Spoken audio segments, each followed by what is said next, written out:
Good afternoon, everyone.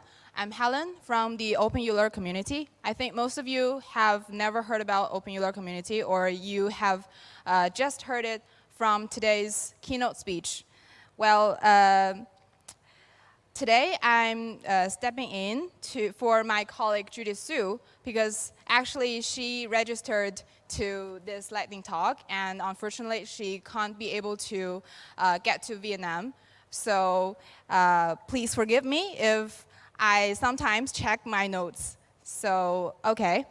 Today, I'd like to provide a talk about 3 methods to maximize effective non-code contributions. Well, first of all, you have already known that I come from the G11N SIG, but what is G11N? Let me first provide a more detailed introduction about G11N SIG. So G11N, which means globalization. So it's a short name for globalization. It is a special interest group within the OpenEuler community. So our primary goal is to overcome language and cultural barriers and create a globalized environment within the OpenEuler ecosystem. So we want everyone, we believe that software should be accessible and usable for all people, regardless of their language or cultural backgrounds. So this is what we do. And in practical terms, this means that we have to ensure that the OpenEuler platform, alongside its documents, its website, and its related resources are available in multiple languages and also culturally relevant. So we work closely with translators, with globalization experts, and also with the DocSig, you can see, to achieve our goal. But G11N isn't just about translation. It's also about cultural adaptation, and we have to ensure that OpenEuler community is inclusive and welcoming to people from different cultural and language backgrounds. We organize events, meetups, and other kinds of activities, online or offline, to promoting cultural understanding and diversity within our community. So as you can see, currently we have 500 plus contributors within the G11N SIG and also the DocSig. And also, together, we have contributed more than 13K PRs. This is a huge number. And the level of collaboration and engagement underscores the importance and dedication of all the contributors of our SIGs and the community as a whole. So you may want to ask, my topic today is 3 methods to maximize non-code contributions. So what is our strategies? Now the first is navigate the contribution roadmap.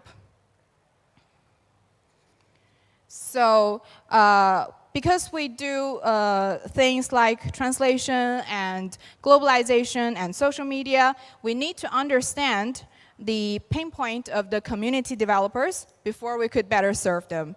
So we curated a list of projects and streamlined processes to guide developers on where and how they could contribute. And this ensures clarity and empowers developers from different backgrounds to make meaningful contributions. And method 2, as you can see, these are the contribution projects we are doing. And if you're interested, you're welcome to join us.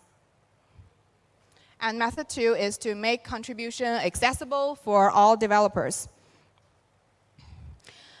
We've simplified the translation and doc writing processes, ensuring inclusivity and lowering the contribution threshold. And you can see everyone can directly modify the docs by live PR or feedback the doc box by issue. And also, we enhance the README file by adding essential content, refining its structure, ensuring accurate information, and creating a more user-friendly and inclusive experience. Also, we provide a block writing guidance to developers, and our contributors can write blogs. And also, we promote their blogs on our social media platforms, such as Twitter, LinkedIn, YouTube, etc.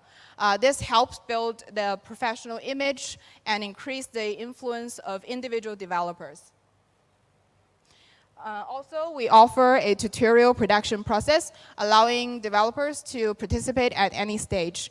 Maybe some of them would like to be a lecturer on stage, or some of them might be willing to write scripts or provide any kind of tutorials backstage. So there's a role for everyone. Okay, so then the method 3 is to value every contributor. So we deeply appreciate and celebrate every contribution, regardless of size. Maybe you're contributing to us is a small PR, or you have major updates of the documentation or the version releases. So every effort deserves to be recognized by the community and be remembered by all the members of our community. So here you can see these are the events we have hosted. Some of them you may search them on our social media, OpenEuler's Twitter, LinkedIn, and YouTube, and you may see the details of our videos, tutorials, and all kinds of other resources.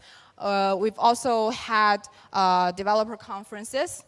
Yes, and so because actually I've just prepared for a 5-minute speech, so it's kind of over. But if you want to join in us and be engaged with the OpenEuler community, there's many more methods. First, you can just scan the QR codes and have a check of our official websites and joining our SIGs. And also, you can follow us on these famous social media platforms and get our updates and version releases and all kinds of activities online or offline. So I think if you have any other interest in talk to us, we have a booth outside, just right outside the main hall, OpenEuler booth. You're very welcome to join us and have a chat or maybe a coffee, and we discuss more details. Okay, that's all my speech. Thank you.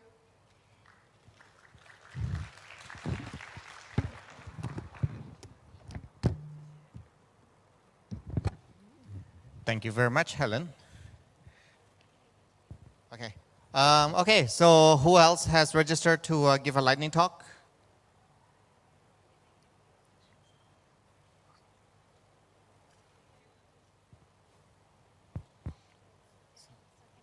Oh, yeah. So I just want to say a few things in Vietnamese. Các bạn đứng ở ngoài đó có thể lên trên phía trên này các bạn. Dạ, các bạn có thể lên thẳng ở trên cái phòng ở trên này. Ở trên này còn rất là nhiều chỗ ở phía trên này. Các bạn đứng ngay cửa đó. Các bạn có thể qua bên phía bên tay phải này. Các bạn có thể nhanh chân bước vô để cho diễn giả người ta bắt đầu nhé. Cái bài nói chuyện bằng tiếng Anh đó, cho nên các bạn thấy ở trên xung quanh nó có dán những cái QR code là translation. Nếu mà các bạn có thể mở cái QR code đó lên, đọc là chọn tiếng Việt thì họ sẽ dịch ra từ tiếng Anh sang tiếng Việt. Các bạn.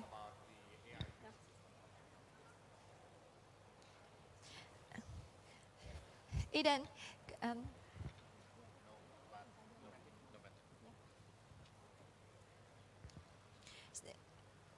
Còn rất là nhiều chỗ trên phía trên này, các bạn có thể lên phía trên này ngồi.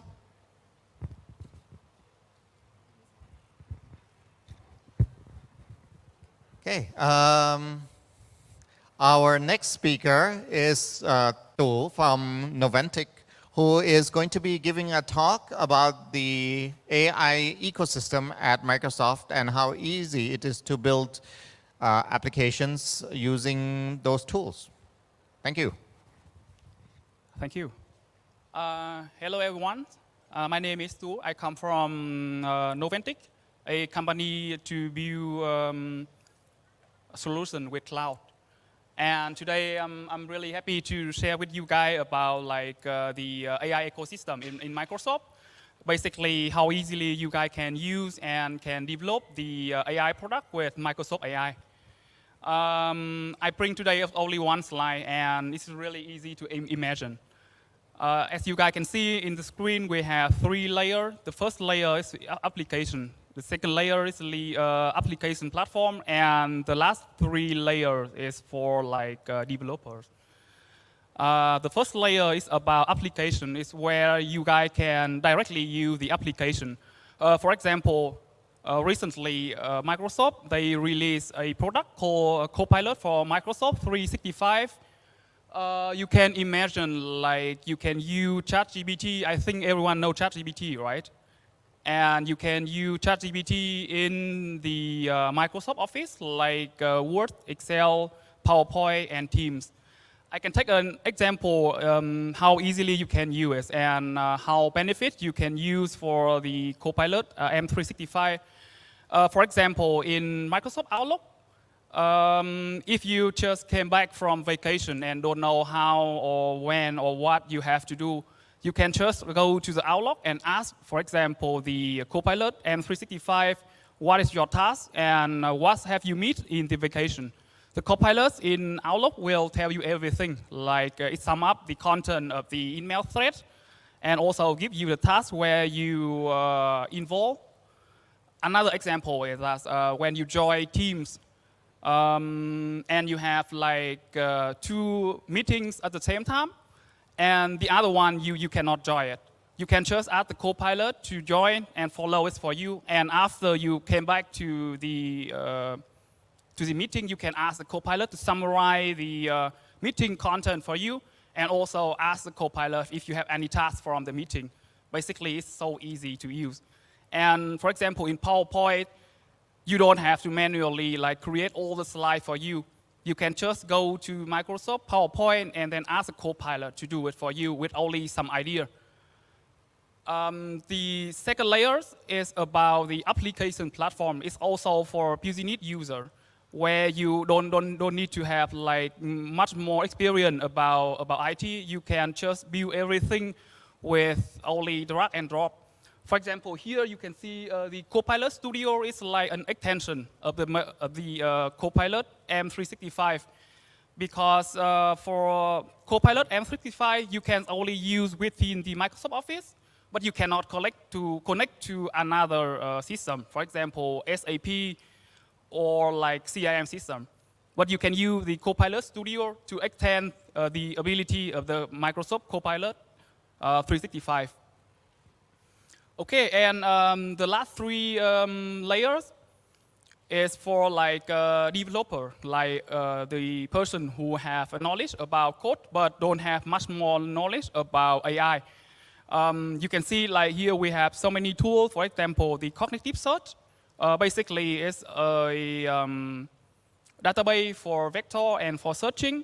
Form recognizer is for like document cracking. You can imagine like you can put every document, for example, PDF, docs, and then it will like extract all of the content for you, and you can use it to build the application easily. And I think you can notice here we have like with the Microsoft AI, you can use like OpenAI service directly within Microsoft Azure, with much more features than normal OpenAI. For example, you can use like private endpoint or role by access control. And the last layer is about the Azure machine learning. If any layer above cannot give you enough feature, you can use like Azure machine learning, the last layer, to build your own models. And everything you need to know is only about like building your model. You don't have to take care about anything about, for example, resources or the infrastructure behind. Okay, I think that is for me today. Thank you. If anyone had a question.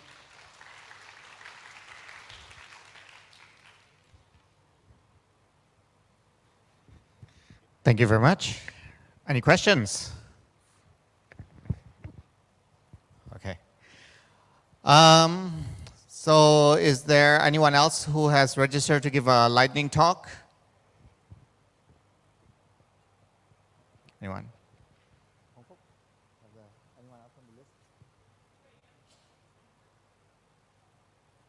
someone on the way? Okay.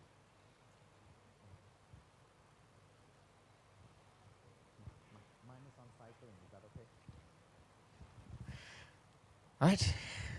So while we wait for our next speaker, I have decided that I'm going to. Where's that speaker? Scaling business with data platforms. Is a speaker for this slide in the room? Yes, excellent. Your name, please. Thung. Nice to meet you, Thung. Okay, well, without delay, please welcome Thung.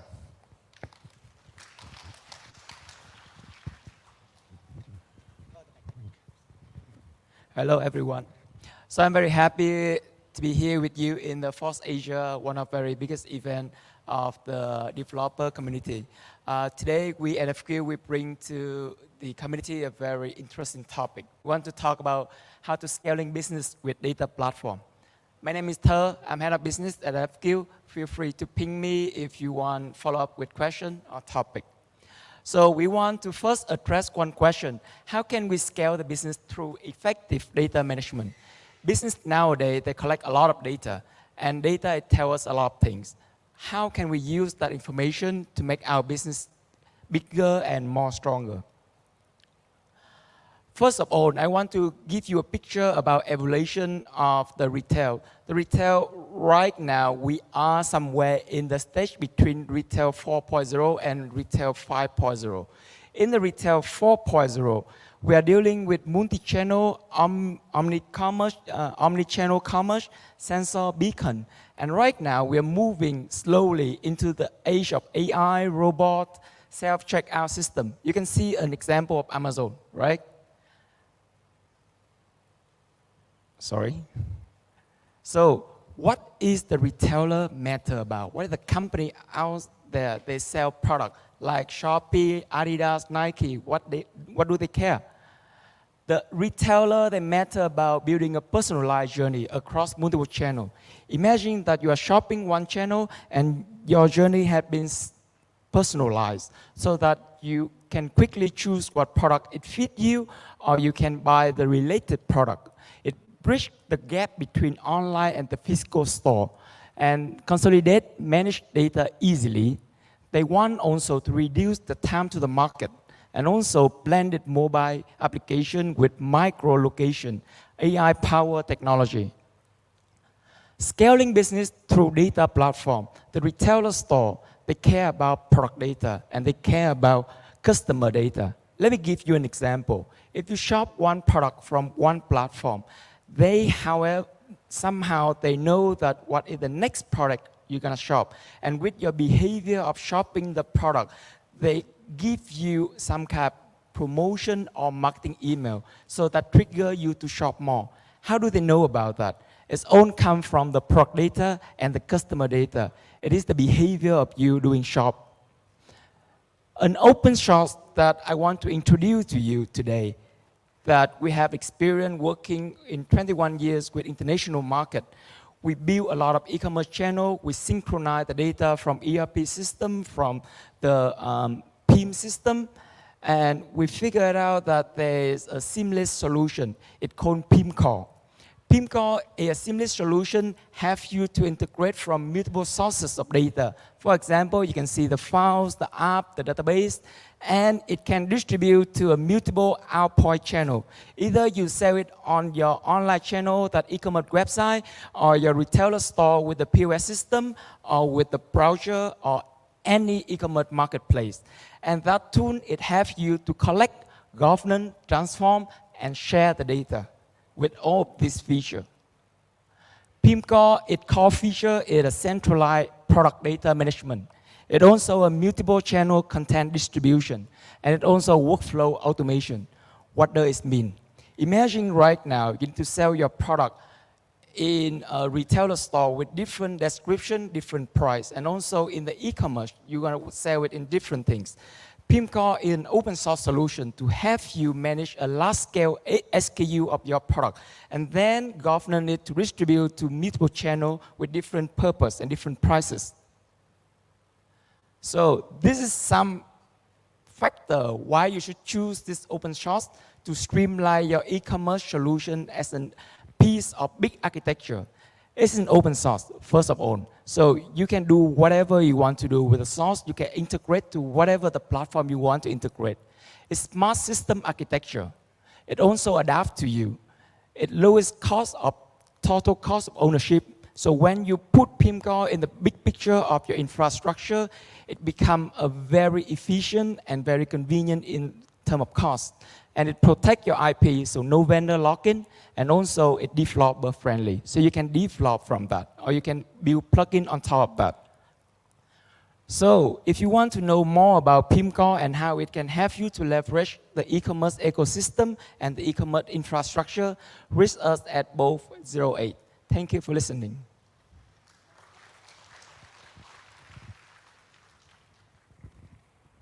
Thank you. Thank you very much.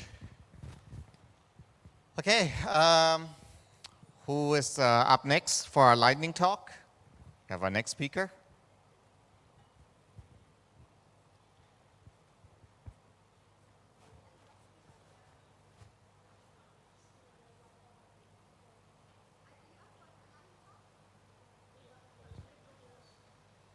I think we can put you up. This is not Singapore.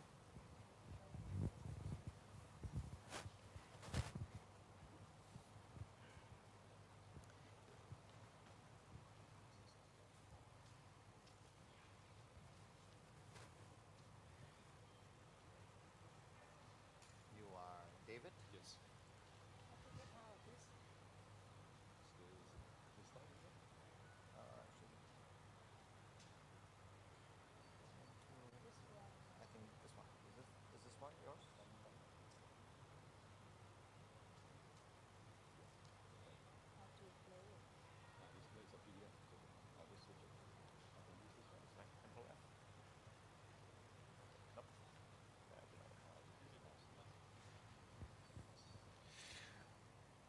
Okay, for our next speaker, we have David, who will be giving a talk on MySQL database services with HeatWave.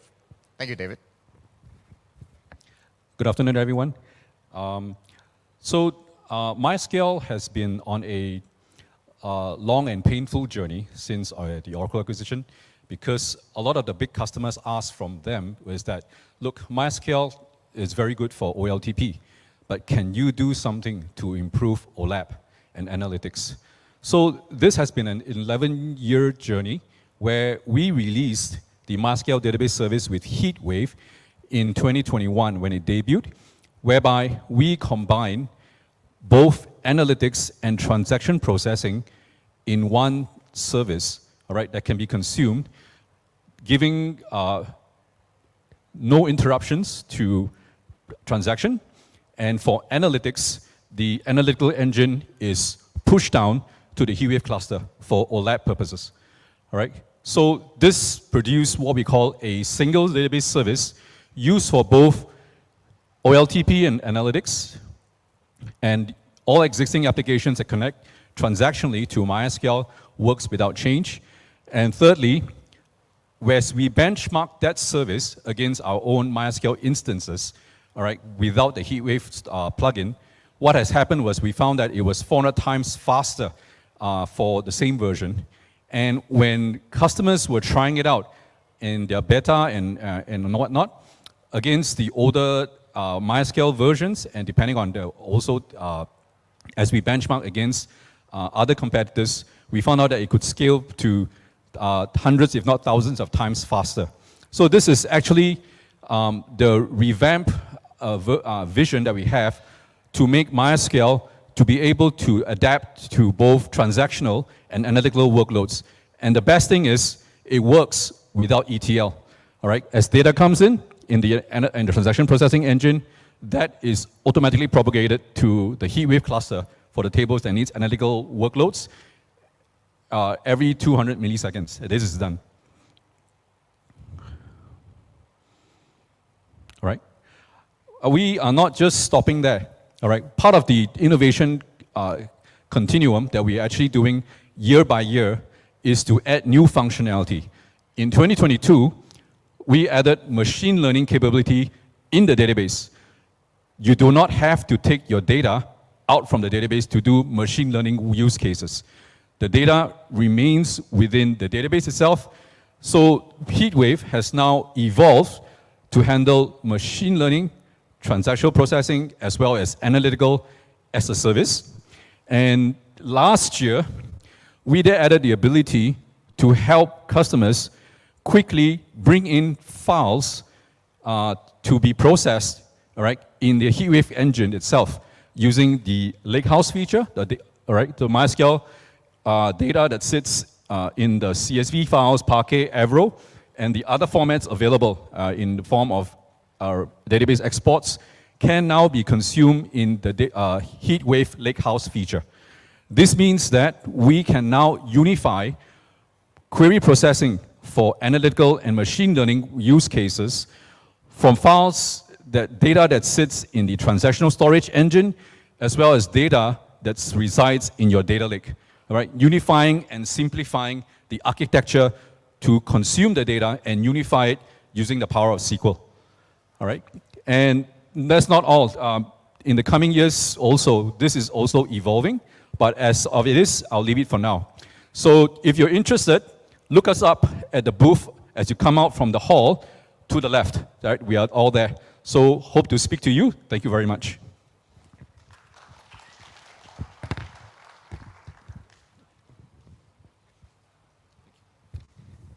Thank you very much.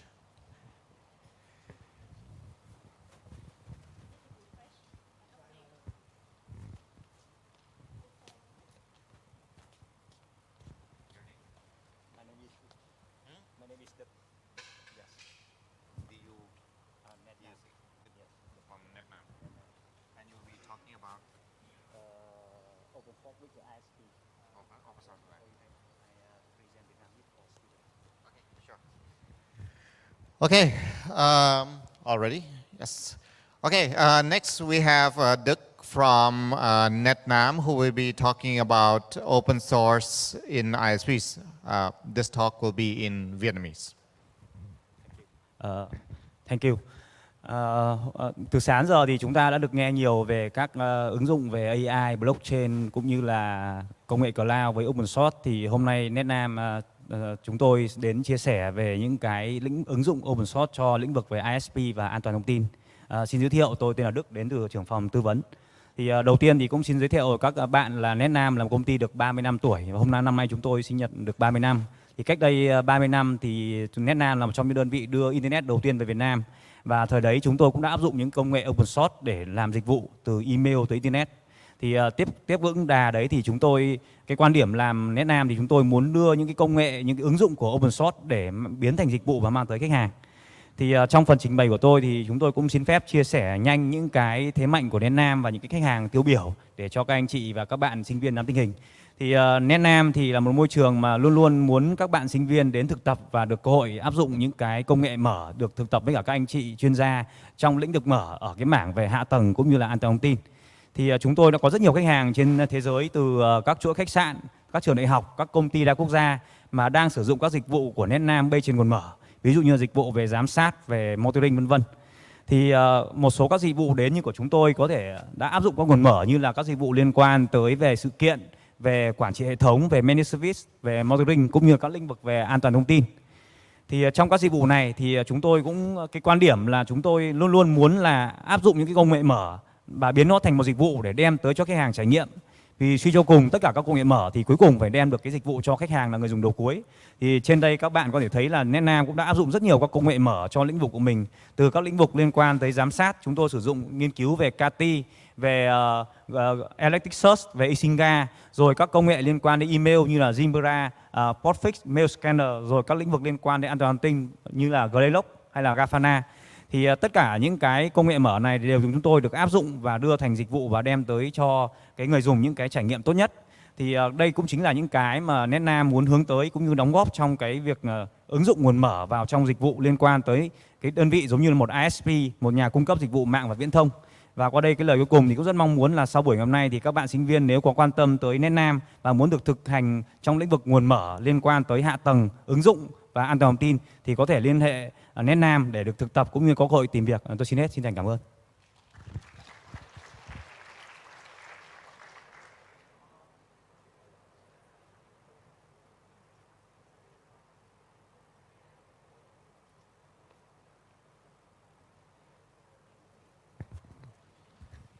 Thank you.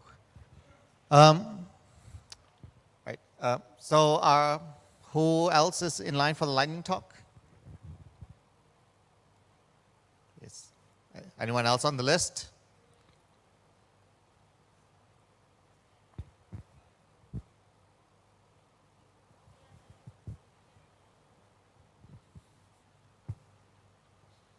What's the name?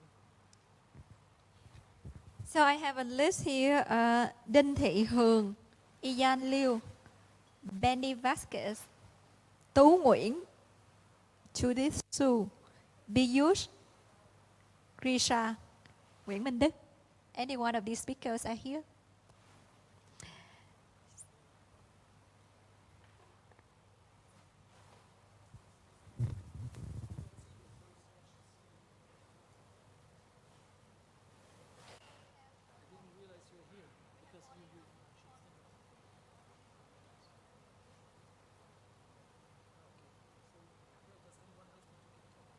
I give a talk.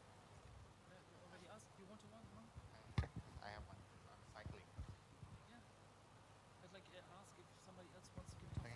Well, does anyone else want to give a lightning talk? It doesn't have to be prepared. You get 5 minutes and you can talk about practically anything that you want, anything that interests you.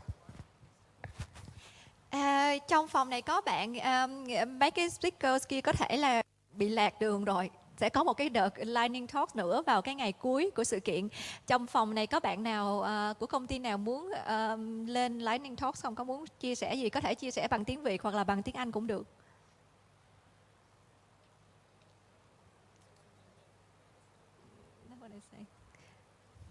Okay, so here, Mishari.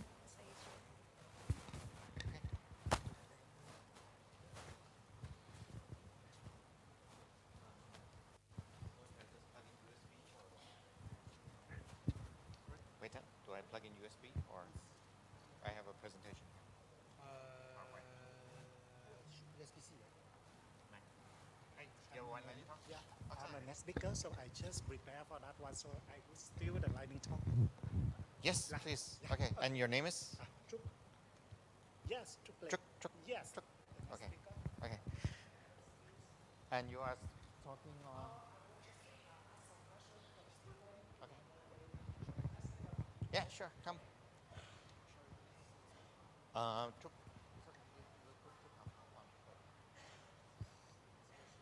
Pardon? He doesn't have slides. Okay, so Okay, next up we are welcoming Truc, who would like to do an interactive session. Thank you. hello.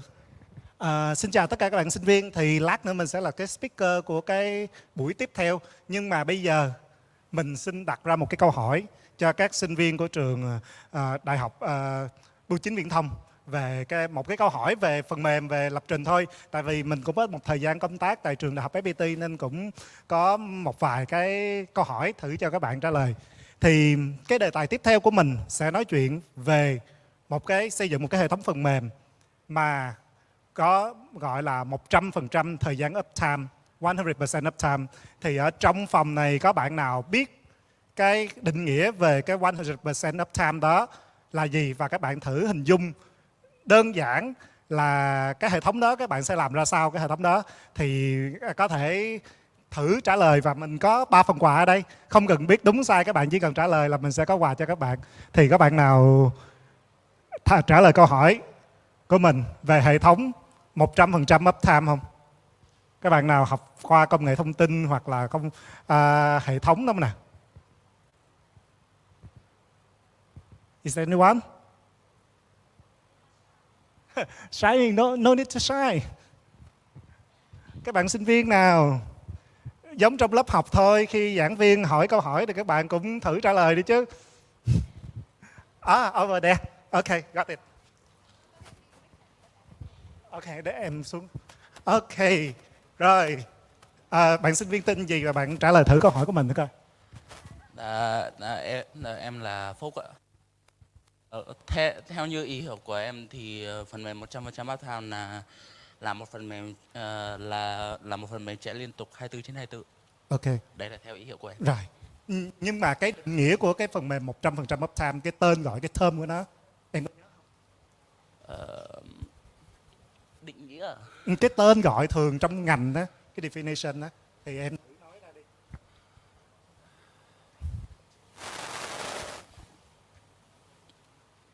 Em không nhớ. Không nhớ rồi. Em có thể nói về cách nào để em có thể xây dựng cái phần mềm 100% uptime đó. Nói thử xem lúc học thì ra sao.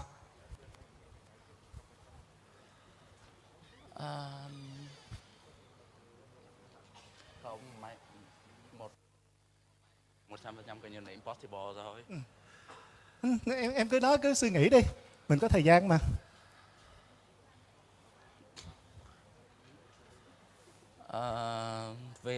Việc mà xây dựng một phần mềm mà 100% uptime thì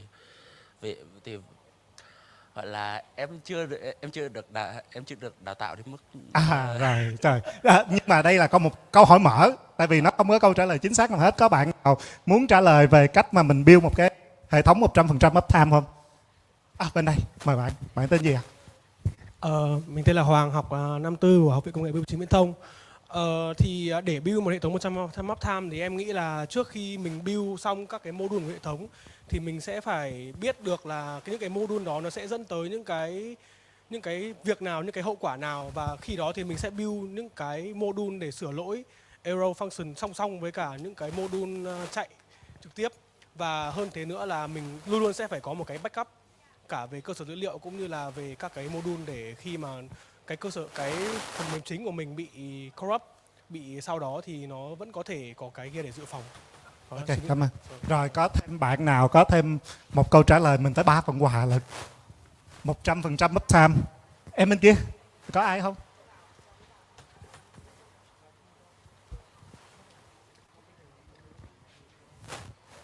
Có bạn nào muốn trả lời thử câu hỏi này hay không nè? Bên đây đúng không? Vâng, em là tên là Hùng, đến từ Đại học Bách khoa Hà Nội ạ. Vâng, em là sinh viên năm 2 ạ. Và bây giờ em xin trả lời là theo em được hiểu thì hệ thống uptime là nó hoạt động liên tục, nó không nghỉ, và muốn xây dựng một cái hệ thống 100% uptime thì mình phải đầu tiên là phải có phần cứng thật là tốt, với cả xây dựng phần mềm một cách tối ưu, với cả mình phải có sự giám sát liên tục và bảo trì bảo dưỡng liên tục ạ. Em xin hết. Rồi, cảm ơn tất cả các bạn. Thì cái định nghĩa 100% uptime thì từ xưa đó, từ lâu lắm rồi, chúng ta có một cái định nghĩa là High Availability System, có nghĩa là một cái hệ thống chạy đáp ứng rất là cao. Nhưng mà thực sự nếu mà nói là High Availability System thì nó không phải là 100% uptime.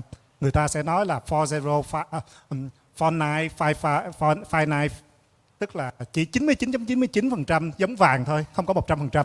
Nhưng mà khi mà gần đây với AWS họ một cái định nghĩa là Fault Tolerant System, có nghĩa là với cái mô hình đó phải đảm 100% uptime, tức là cho dù hệ thống bị lỗi thì nó vẫn chạy. Bất kỳ cái chuyện gì xảy ra nó vẫn chạy. Cho dù ví dụ một cái bang của Mỹ nó bị cái gì cúp điện toàn bộ, hệ thống vẫn phải chạy. Thì đó là một cái hệ thống 100% uptime. Thì mình có 3 món quà gửi cho các bạn. Tại sao mình nói về cái vấn đề 100% uptime này? Bởi vì nó sẽ có liên quan đến một cái bài nói chuyện tiếp theo của mình. Làm sao để sử dụng những cái máy không cần quá mạnh, những cái máy không cần quá dài, những cái máy có thể bật buổi sáng, buổi chiều nó tắt, nhưng mà vẫn có thể làm được một cái hệ thống chạy trên hệ thống production và với chi phí nó rất là rẻ. Rồi, mọi người.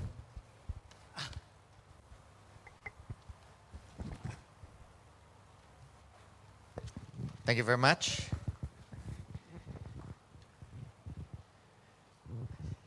Okay, next. Is there anyone else in line? If not, Daniel, you have a lightning talk? Well, please step on up. Welcoming Daniel from Bitergia.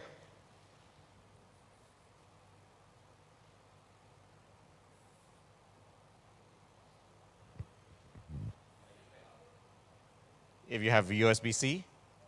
That's right. This is quite improvised. So, yeah. We are an open source conference.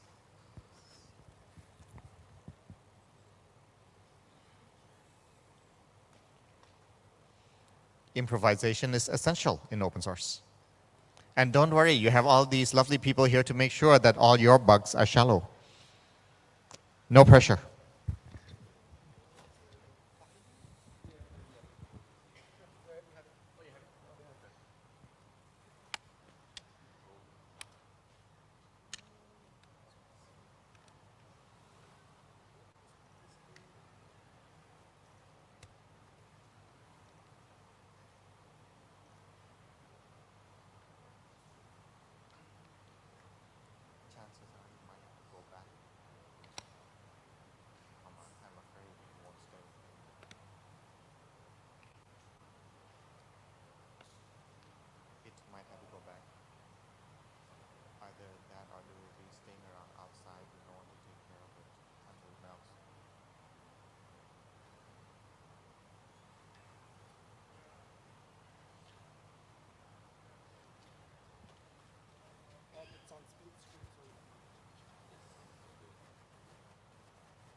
Nothing's on the screen yet.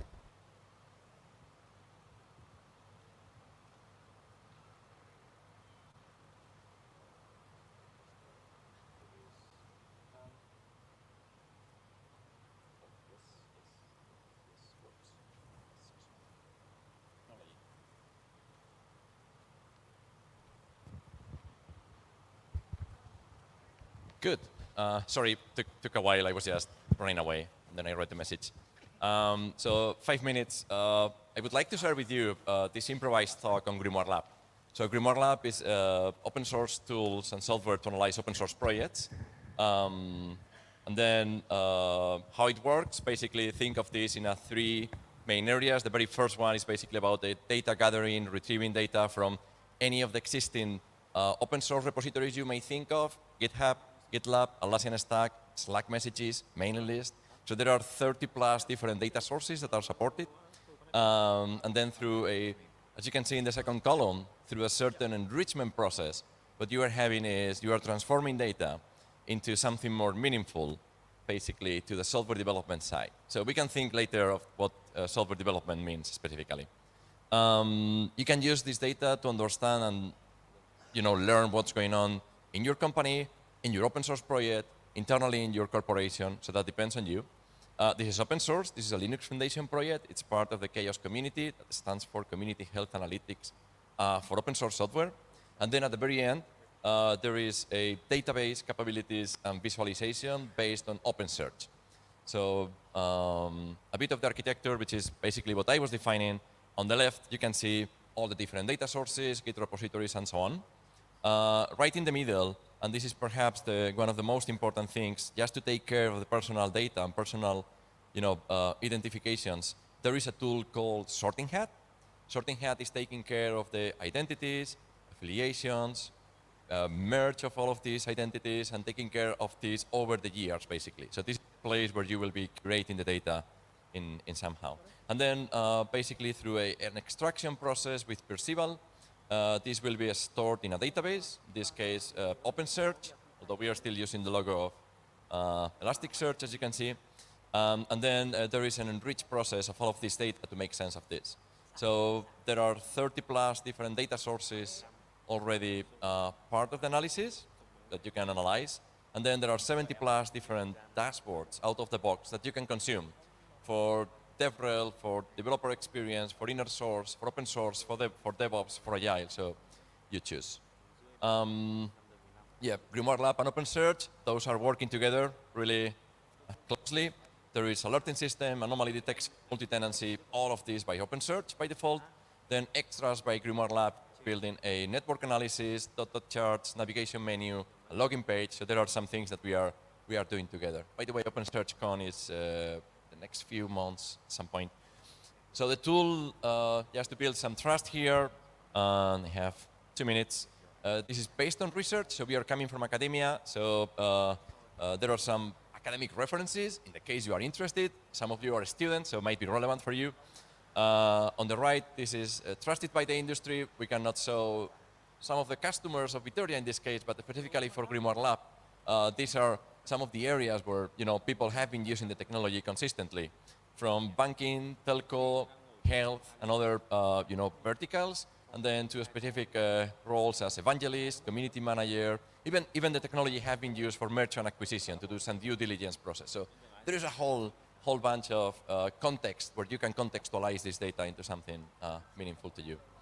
So some examples, OSS Compass, from Huawei, Linux Foundation Insights, the Document Foundation, so some of them are building on top of this existing technology. So you can use this. And where to start? So if you would like to join the community, so please go to chaos.community. And then the usual hints that are available in all communities. So you have the README file, you have the files to install, to build the project, and then you have the contributing guidelines. So feel free to join the community, say hello. We are working mainly in Slack channels for communication. So this is all for free. But this is it. By the way, Chaos started in 2017, but the technology GrimoireLab has been running for a few more years. So we have started all of these development analytics at the university like in 2004 or so. So we've been running for 2 decades now, getting old. Yeah, how to contribute.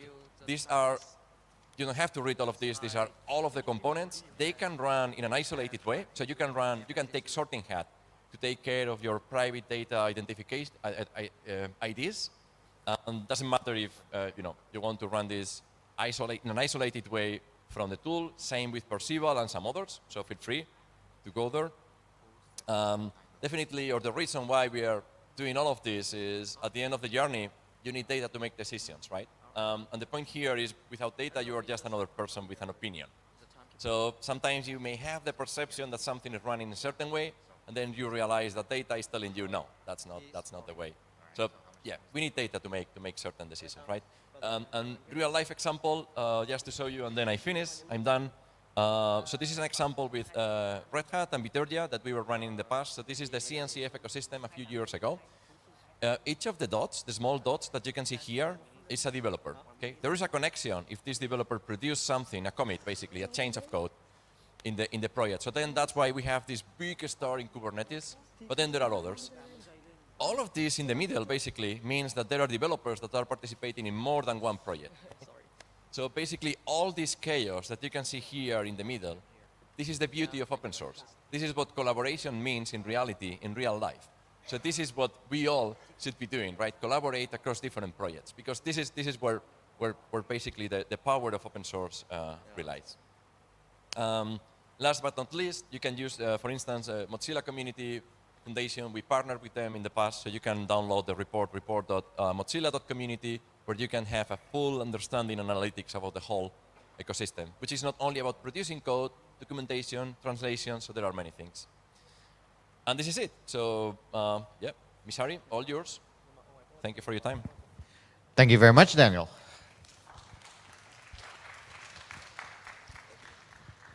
Is this another lightning talk? Do we have time for this? Yes, I think. Because our next speaker is Truc. Do you really want to give a talk? Mine is random. One more. Yeah, can one more. But yours will be a bit short. I hope that's okay. Or less. Can you do it in 3? Just put it on top. Not Indian time. Your name? Manteka. Hey, Manteka. Next, we have Manteka speaking about please tap the buttons to cast the screen. No, I'm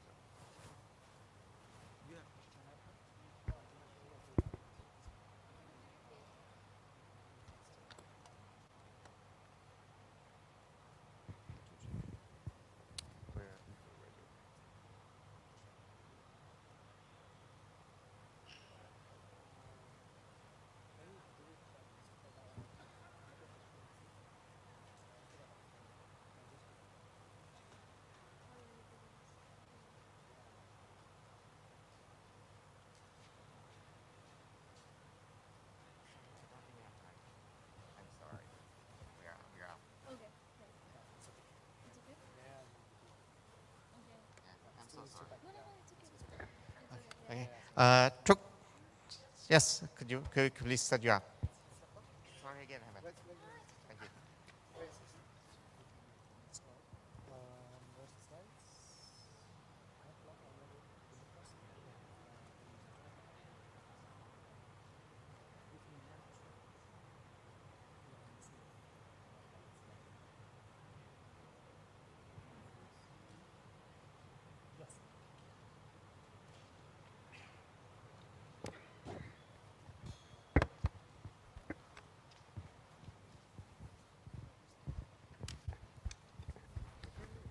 Okay.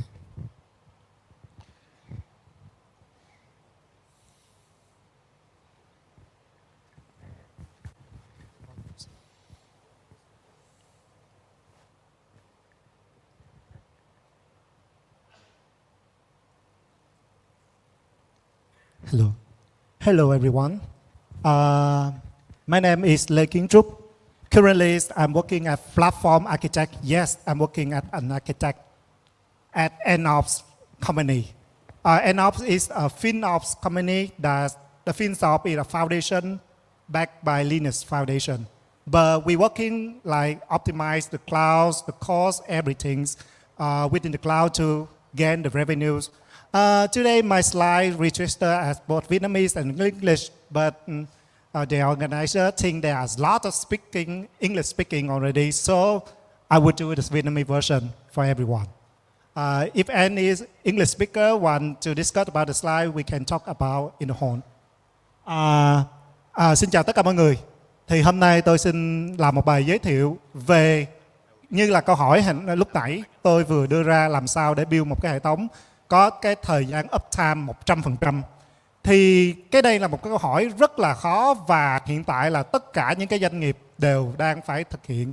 Và thường câu trả lời đặt ra là phải dùng chi phí rất là cao và làm sao để có được hệ thống uptime hoàn toàn, chỉ cần bỏ tiền vào là đủ. Đó là cái vấn đề về tiền bạc.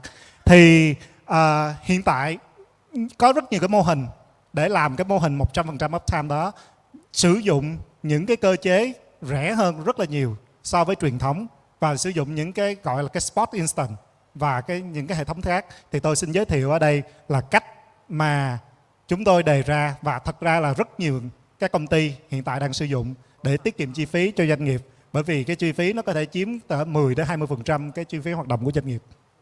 Thì đầu tiên tôi xin giới thiệu là về thế nào là Spot Instance và những cái gọi là cái lợi ích về cái chi phí của cái việc sử dụng Spot Instance và tại sao để dùng Spot Instance trong cái hệ thống production, hệ thống làm việc thật. Thì cái Spot Instance là gì? Cái Spot Instance là một cái dạng máy ảo của AWS. Các bạn cứ tưởng tượng ra là AWS có rất nhiều máy ảo để bán ra bên ngoài thế giới. Tuy nhiên họ không thể build chỉ vừa đủ, họ phải build ra cái công suất nó dư ra. Ví dụ là họ bán được 70% thì họ phải build 100%, là họ chỉ bán 70% thôi, 30% còn lại để cho backup. Thì làm sao để họ tối ưu được cái 30% đó? Họ sẽ đem 30% đó họ bán ra ngoài thị trường, gọi là cái Spot Instance. Thì 30% đó sẽ dùng để cho các công ty nào trả giá bidding, để khi mà đạt được cái giá mà họ mong muốn thì họ sẽ bán ra thị trường cái giá đó, và cái giá đó rẻ hơn rất là nhiều, tới khoảng 90% so với cái giá bình thường. Tùy vào cái khu vực, tùy vào cái nhu cầu, nhưng mà có thể lên tới 90%, nhưng mà chắc chắn là nó sẽ rẻ hơn 30% so với cái chi phí sử dụng bình thường. Thì mọi người thường nói cloud là rất là mắc, cloud là một cái gì đó là nó sẽ tốn nhiều tiền cho doanh nghiệp hơn là cái dạng truyền thống. Thì cái Spot Instance là một cách để mà tiết kiệm cái chi phí cho cloud. Và khi mà nó ý tưởng nhất cho cái việc sử dụng cái hệ thống fault tolerant, có nghĩa là chấp nhận hư hỏng. Tại sao mình là cái hỏng hóc xảy ra thì nó lại thích hợp với hệ thống đó, mình sẽ nói sau. Thì như mọi người có thể thấy trên hình đó, đây là cái giá chi phí của cái Spot Instance, và nó theo AWS là tiết kiệm tới 50 tới 70%. Nhưng mà cái giá này nó sẽ lên xuống tùy theo thị trường. Ví dụ ngày hôm nay có rất nhiều công ty trả giá, đấu giá cho cái giá đó thì nó cao lên. Ngày hôm sau ít công ty, và cái giá này nó không phải theo ngày, nó theo giờ, nó theo phút luôn. Vì vậy á, khi mà cái giá của các bạn trả nó thấp hơn cái giá mà AWS bán thì họ sẽ thu hồi lại cái máy đó. Thì như tôi đã nói thì đã trả tiền cho cái máy tính đó trong lúc mà bật lên, và khi hoạt động á, thì khi mà không đủ tiền để trả cho nó nữa thì họ tắt. Thì họ sẽ làm sao để họ tối ưu được cái ứng dụng chạy trong cái trường hợp này. Thì có nhiều cách để làm. Nhưng mà quan trọng nhất là phải là sử dụng đúng cái ứng dụng. Nếu cái ứng dụng của bạn được xây dựng mà có thể đạt được yêu cầu là khi mà hệ thống đang chạy, trong người ta rút dây điện ra và vẫn chạy tiếp được bởi một cái backup gì khác, thì các bạn có thể sử dụng cái Spot Instance này với chi phí rất là rẻ. Và một vài cái ví dụ là các bạn chạy một hệ thống xử lý dữ liệu, chạy một cái job tính toán một cái gì đó, ví dụ là tính toán số tiền, tính toán AI chẳng hạn, và chạy trong một thời gian ngắn chẳng hạn, thì có thể sử dụng trong cái Spot Instance này. Và quan trọng nhất của Spot Instance này tức là cái xử lý khi mà cái máy tính đang chạy bị rút điện. Thì cứ tưởng tượng các bạn làm xong một cái hệ thống, làm tất cả cái server thật ở ngoài với nhau, và các bạn rút điện bất kỳ cái server nào, không phải là toàn bộ, rút điện bất kỳ cái server nào, nó vẫn có thể chạy tiếp tục. Thì đó là cái hệ thống có thể dùng được với Spot Instance.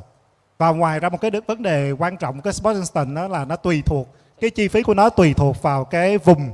Ví dụ như là ở bên Mỹ hoặc là châu Âu thì cái Spot Instance này nó chạy rất là lâu, chạy có khi cả tháng trời người ta không tắt. Nhưng mà ở châu Á chẳng hạn thì có rất nhiều người sẽ nói là họ chạy chỉ 1-2 ngày, 3 ngày là hết. Có khi chạy chỉ trong một vài giờ là tắt. Tại vì cái nhu cầu nó rất cao và cái số lượng dôi dư ra của bên AWS cho cái khu vực châu Á nó thấp, nên là nó chạy không được, nó cứ chạy rồi nó tắt. Làm sao để làm được một cái hệ thống mà chạy được như vậy? Thì sau đó AWS mới ra một cái gọi là cái Karpenter. Đây là một cái dự án bản nguồn mở của AWS để dùng để cho cái việc sử dụng cho cái dịch vụ Elastic Kubernetes Service EKS. Thì trong những cái bài slide tiếp theo tôi sẽ giới thiệu tại sao lại có cái hệ thống Karpenter và nó dùng trong cái hệ thống EKS thế nào. Thì nếu mà các bạn tìm hiểu về cloud thì các bạn sẽ biết về Kubernetes. Thì trong các slide nãy đã có những cái vòng tròn to nhất hiện tại đang cộng đồng đang đóng góp vào nhiều nhất, đó là Kubernetes.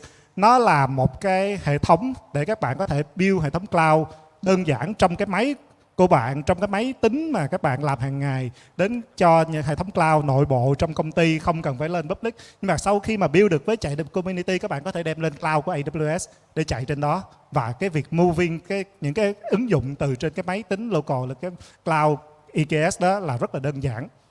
Nhưng mà cái hệ thống Kubernetes này nó sẽ là được quản lý 100% bởi AWS. Các bạn không cần phải lo về cái chuyện là phải chỉnh sửa cấu hình ra sao, phải làm sao cho cái hệ thống nó chạy.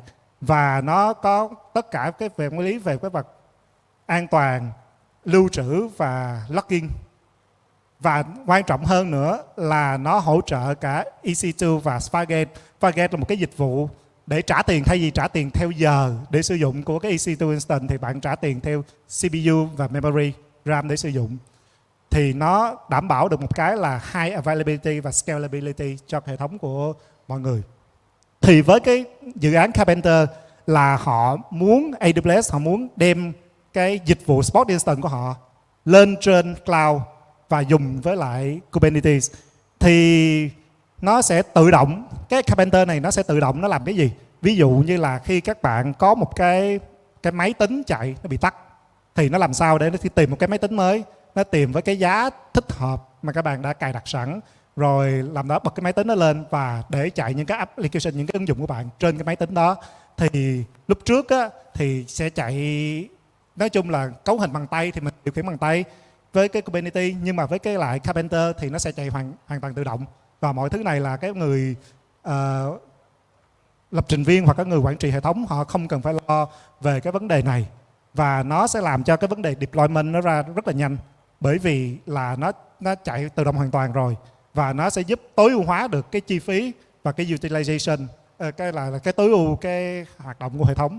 Thì nó khác nhau giữa bình thường, cái này thì chữ nhiều lắm thì tôi sẽ nói đây là cái slide. Về Kubernetes khi bình thường á, khi có một cái ứng dụng, có cái pod chạy và nó đã đầy cái máy rồi không thể chạy lên nữa thì nó sẽ dùng cái auto scaling, nó mở lên một cái máy mới, cái node mới và bỏ cái ứng dụng chạy vào đó. Nhưng mà với lại Karpenter thì nó đơn giản, nó có sẵn một cái là cái capacity có sẵn để cho những cái ứng dụng mà có thể chạy được trên đó. Ngoài ra nó cũng có một cái capacity gọi là just in time capacity, tức là những cái này sẽ chạy tới lúc nào yêu cầu thì nó mới mở ra, thì nó sẽ chạy trên Spot Instance. Và cái này là dùng để tối ưu cái chi phí khi mà có thể kết hợp vừa cái Spot Instance và cái hệ thống hoạt động bình thường của công ty. Thì một trong những cái lo lắng của cái sử dụng hệ thống này đó là khi mà cái ứng dụng của bạn đang sử dụng mà người dùng không vào được cái vào workload, và thêm là cái rất là khó khăn để làm cái hệ thống scaling như hồi nãy. Như chúng ta thấy lúc trước là mình làm, nếu mà làm bằng tay á, là tất cả cái hệ thống bên Kubernetes mình phải cấu hình rất là nhiều. Và thêm nữa đó là mọi người sẽ lo sợ khi mà sử dụng Karpenter, khi người khách vào rồi phải đợi nó, phải mở một cái máy tính mới, phải chạy mọi thứ, rồi người ta đang lướt web, người ta đang xem phim, tự nhiên cái máy tính đó nó bị tắt đi, rồi làm sao để người ta có thể dùng trước được. Và thêm nhiều cái vấn đề xảy ra đó là làm sao để lưu được cái dữ liệu liên tục. Ví dụ người ta đang viết một cái gì đó ra, cái tự nhiên là nó tắt rồi, cái dữ liệu trong ổ cứng đó nó không có thể truy cập được nữa. Thì đó là những cái vấn đề. Thì để giải quyết cái vấn đề này thì như câu hỏi lúc nãy tôi đặt ra là làm sao để làm một cái hệ thống 100% uptime.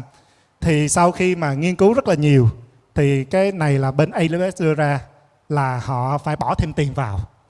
Bỏ thêm tiền rất là nhiều, bỏ thêm nghiên cứu về hệ thống rất là nhiều, bỏ thêm rất nhiều thứ vào, ngay cả vấn đề môi trường nó cũng rất là nhiều để đảm bảo một cái hệ thống uptime 100%. Vì vậy theo cái Murphy Law đó là tất cả những cái gì mà có thể xấu xảy ra chắc chắn nó sẽ xảy ra thôi. Các bạn đừng có nghĩ các bạn làm một cái hệ thống nào đó mà không bao giờ nó tắt. Các bạn đừng nghĩ là cái máy tính của bạn không bao giờ nó tắt. Các bạn nói là tìm một cái máy tính nào đó chạy rất là tốt nhưng mà lúc nào đó có thể nó hư ổ đĩa, nó hư một cái gì đó này nó tắt thôi. Ngay cả cái phòng này chắc gì là điện nó sẽ hoạt động được. Có thể là vài phút nữa nó cúp điện thì sao? Làm sao mình biết được? Thì nếu mình chuẩn bị trước được cho cái sự kiện đó xảy ra, mình làm được một cái hệ thống mà đảm bảo là mình chắc chắn là ví dụ đang chạy cái hậu cứng bị hư, đang chạy một cái ngay cả giống như là đứt cáp chẳng hạn, cáp ở châu Á hoặc cáp Việt Nam nó bị đứt mà người dùng vẫn có thể dùng được, thì nó là một cái hệ thống gọi là fault tolerant. Có nghĩa là cho dù bất kỳ một cái sự cố gì xảy ra mà mình build, mình chuẩn bị trước cho nó thì nó hoạt động tiếp. Thì lúc đó về cái hệ thống, khi mà đã build được cái hệ thống đó rồi thì khi mà một cái máy tính nó chết, hoặc là 10 cái máy tính nó chết, hoặc là 50% cái máy tính trong hệ thống các bạn nó chết, nó vẫn chạy được, thì các bạn đâu còn lo sợ vì việc sử dụng một cái Spot Instance, một cái gì đó nó có tắt vào 2 phút tiếp theo đâu.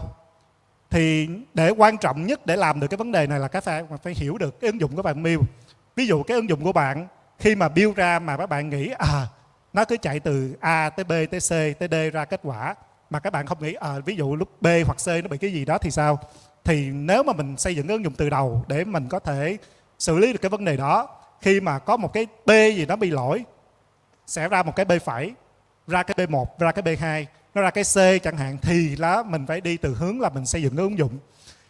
Thì mình sẽ cần biết được là cái nhu cầu của người dùng, là mình hiểu được cái hệ thống của mình lập trình viên mình hiểu được, thì chắc chắn mình sẽ biết được là khi những cái trường hợp xấu nhất xảy ra nó sẽ ra sao.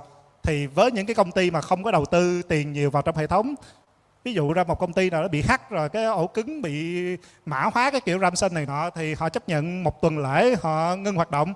Cái đó chấp nhận về cái business, cái vấn đề họ chấp nhận như vậy thôi thì làm vậy. Nhưng mà nếu mà người lập trình viên nghĩ trước cái tình huống xấu nhất đó xảy ra thì có thể không tới một tuần, có khi một ngày, một vài giờ là có thể đã hoạt động lại trở lại bình thường rồi. Thì có rất nhiều cái mô hình trên trang web của AWS nó sẽ đưa ra để có thể xây dựng một cái hệ thống fault tolerant 100% uptime. Thì ví dụ trong cái mô hình này thì họ sử dụng availability zone, tức là những cái vùng A và cái vùng B của AWS. Họ build hai cái hệ thống tương đương với nhau, giống nhau y hệt, và dùng có một cái load balancer ở giữa. Và thêm quan trọng ra nữa, họ có một cái thành phần gọi là cái fault injection simulator. Cái đó sẽ làm gì? Ví dụ là nó đang chạy giữa chừng vậy, lâu lâu nó sẽ tắt một vài cái máy, có khi nó tắt nguyên một cái vùng, để coi cái ứng dụng của các bạn nó có thể chịu được cái vấn đề xảy ra hay không. Thì nếu mà cái ứng dụng của bạn nó khi đang chạy mà nó tắt được đi và nó vẫn hoạt động bình thường thì các bạn không còn sợ chuyện gì nó xảy ra nữa rồi. Tiếp theo là về cái vấn đề về cái workload này, nó cũng là một cái hướng dẫn trên một cái blog của bên AWS là làm sao để build một cái ứng dụng có thể chạy được khi mà có sự cố. Thì tất cả những tài liệu này đều trên trang của AWS. Và ngoài ra còn một cái gọi là cái mô hình mà lúc trước tôi đã từng dùng cái kiểu như vậy. Ví dụ là nếu các bạn sợ một cái database của các bạn đang chạy mà dĩ nhiên cái database nó chết thì sao? Thì làm sao người ta đọc thì có thể nhiều cách. Ví dụ là dùng caching, dùng DNS, dùng những cái phương pháp để làm cho cái hệ thống nó có thể nó đọc được cái dữ liệu ra, là một trang web static rất đơn giản. Nhưng mà ghi vào thì sao? Thì bên AWS sẽ có những cái phương pháp, ví dụ như là họ có thể dùng cái message queue. Thì ngay cả cái message queue của AWS đôi lúc người ta cũng đâu có đảm bảo được là 100% uptime đâu, cũng 99.90 mấy % thôi. Nhưng mà mình có thể dùng cách đó và dùng thêm những phương pháp khác để có thể đảm bảo nó lên được 100%. Thì ví dụ là khi các bạn upload một cái gì vào, thay vì ghi thẳng vào trong database thì sẽ ghi vào một cái message queue đó, rồi từ cái message queue đó mới có những cái worker nó đọc vào database. Nếu mà cái tốc độ mà chạy có thể mọi người nghĩ nó chậm, và thực sự ra là với tốc độ nó chừng 500 millisecond là có thể xử lý được hết tất cả những vấn đề đó, không có quá chậm so với những cái ứng dụng của các bạn đang sử dụng bây giờ. Thì đó là một cái vấn đề khó khăn. Tôi sẽ nói là cái vấn đề khó khăn thật sự khi dùng với lại Karpenter và Spot Instance. Thì đây là một cái sự cố thật sự xảy ra trên công ty của tôi. Thì là có một cái vấn đề là mọi thứ đang chạy vậy đó, cái Spot Instance nó tắt, nhưng mà nó tắt nó không phải tắt một hai máy, tắt một lần một vùng, nó tắt một lần là 10 máy ra. Thì tất cả những cái ứng dụng nó cần bật chạy lại thì nó ở trạng thái penny state, bởi vì nó không tìm ra được cái resource. Và cái lỗi này nó không chỉ nằm ở trong Karpenter, nó sẽ nằm trong tất cả mọi thứ, trong Kubernetes, trong cho dù các bạn dùng cái gì ra nó cũng sẽ gặp cái lỗi này. Thì để làm sao để qua được cái vấn đề này thì các bạn sẽ, công ty tôi thì không chỉ dùng một cái vùng, sẽ dùng rất nhiều vùng với nhau và build mỗi vùng đó một cái cluster. Thì một cái cluster đó khi mà vùng này nó bị lỗi thì cluster vùng kia nó sẽ gánh tất cả mọi traffic, và khi traffic vào cái vùng đó thì sẽ có hệ thống auto scaling, nó scale up cái hệ thống, nó trả thêm nhiều cái máy chạy vào cái vùng đó. Vì thậm chí là AWS cái chuyện mà nó bị tắt cả một cái vùng nó đã từng xảy ra chứ chưa phải là nó chưa từng xảy ra. Và khi mà mọi thứ nó không thể như được ý muốn. Ví dụ ở đây là trong một cái hệ thống đó, nó đâu chỉ về CPU, nó đâu chỉ về memory. Khi mà cái hệ thống, ví dụ AWS nó có một cái giới hạn về cái số lượng máy, số lượng IP address trên một máy.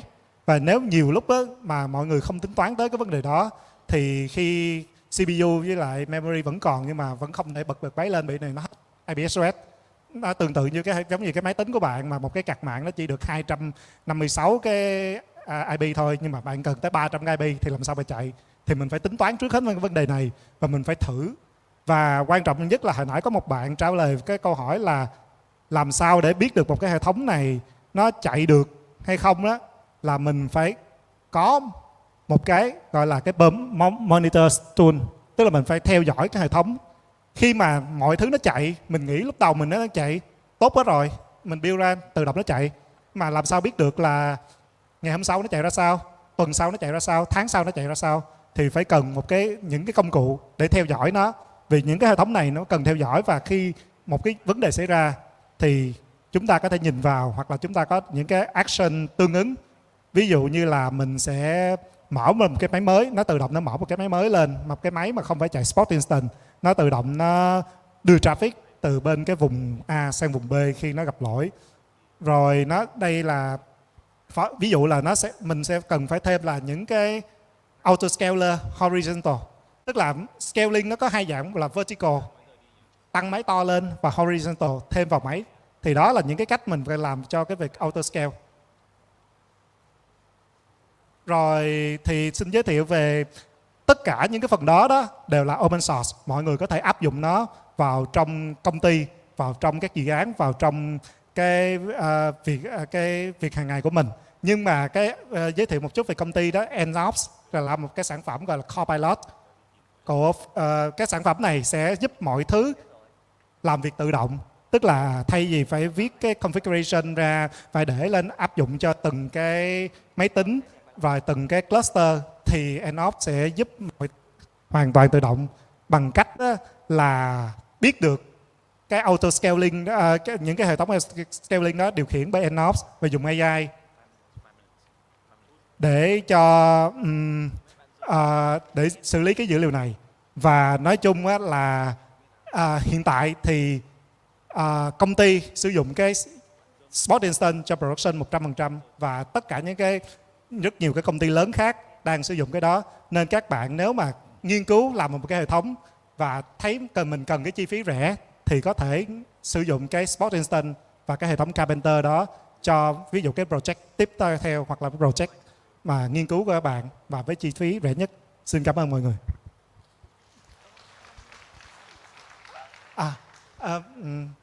Còn 5 phút nữa. Thì bây giờ có bạn nào có một cái câu hỏi nào về cái vấn đề Spot Instance hoặc Karpenter đặt ra về cái sử dụng trong hệ thống production thì có thể hỏi. Mình còn 5 phút để cho cái vấn đề trao đổi ở đây.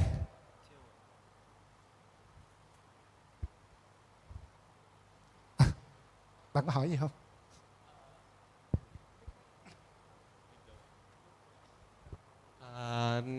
Em có câu hỏi về EC2.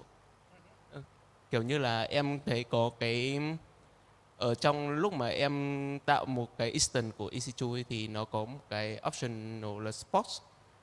Thì em không rõ là Spot đấy thì nó hoạt động như nào ấy. Kiểu như là mình đặt theo một cái mốc giá này, nếu mà ví dụ giá vượt lên cái tầm mà mình đã set thì nó sẽ tự động xóa hay như nào? Em vẫn chưa hiểu về cái... Rồi mình nói thêm về cái Spot. Thật ra là cái giá mà đặt nó sẽ ra lúc cái giá mà mọi người chạy cái Spot đó lên, thì cái giá đó thường rất là rẻ. Nhưng mà bạn sẽ đặt một cái giá, tức là cái chi phí mà công ty của bạn chịu trả cho cái Spot đó trong vòng 1 giờ. Ví dụ là bạn trả cái giá bình thường đó là 10 đô 1 giờ chẳng hạn, mà cái Spot đó ví dụ là 5 đô, nhưng mà các bạn thích là tôi thích trả tới 7 đô cho nó, thì cái giá nó lên xuống theo thị trường.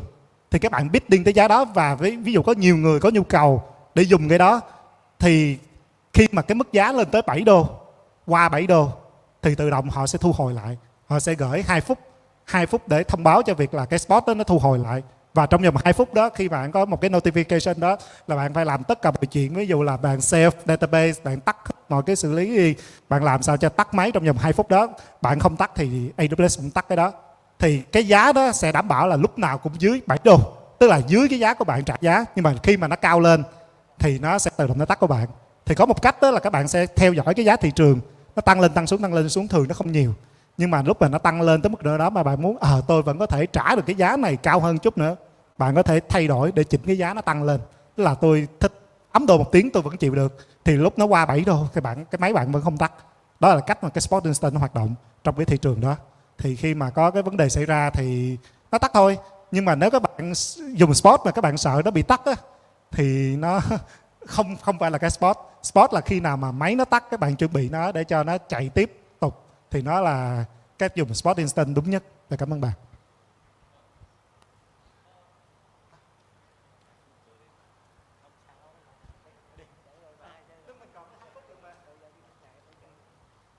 Thì lúc đấy thì mình sẽ trả theo cái giá mình đã set hay là mình trả theo giá thị trường?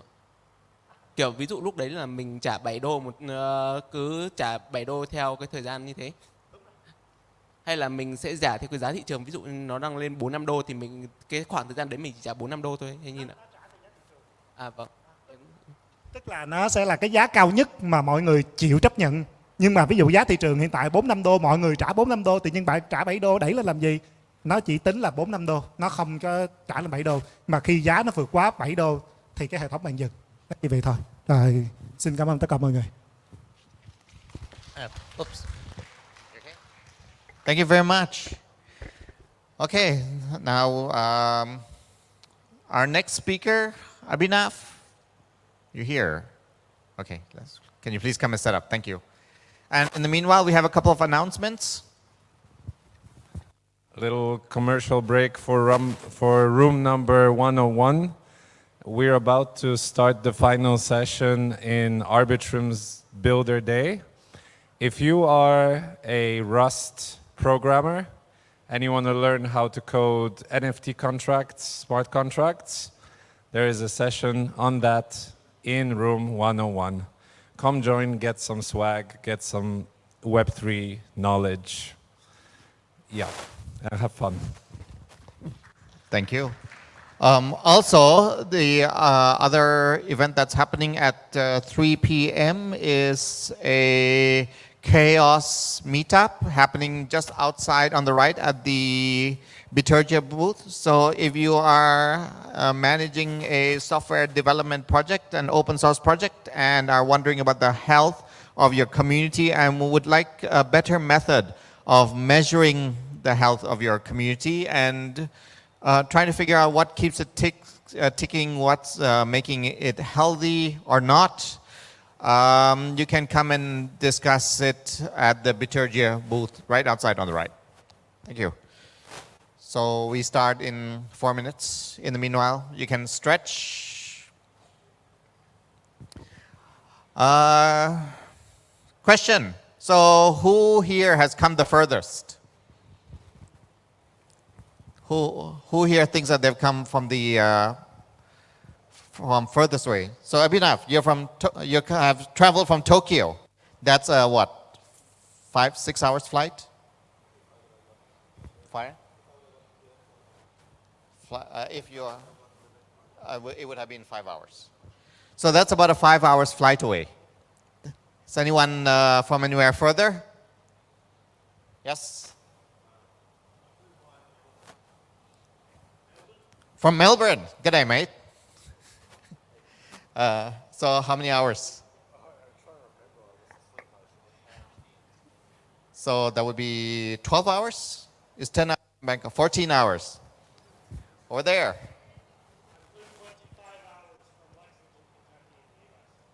25 hours from Lexington, Kentucky. Anyone flew further than 25 hours? That's quite a flight. Anyone further? All right, so Lexington, Kentucky is the winner. Thank you for coming all the way here. So we have another 3 minutes. So relax, get a glass of water, and we'll see you here soon.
more minute.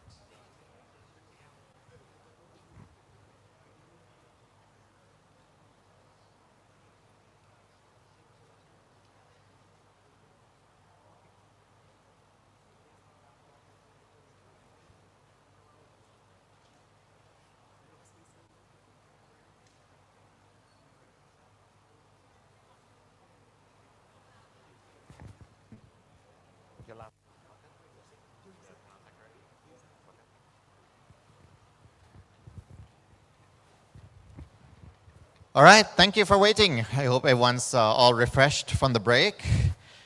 Next up, we have Abhinav Bhagat, a solutions engineer from Varnish Software, who is presently based out of Tokyo.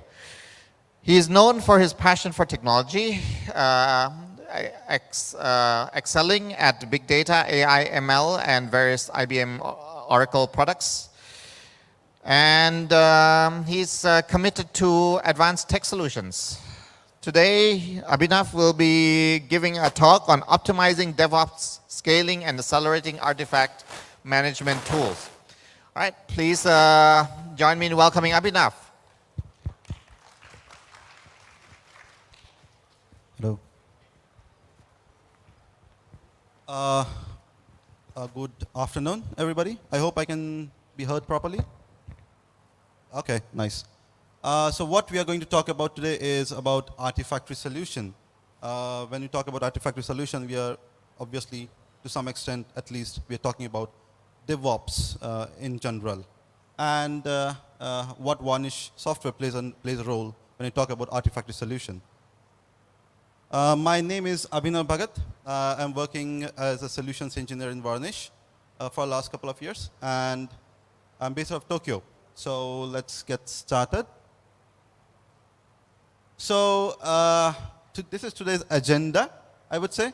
What is Artifactory management and what Varnish software plays a role here when we talk about artifacts management.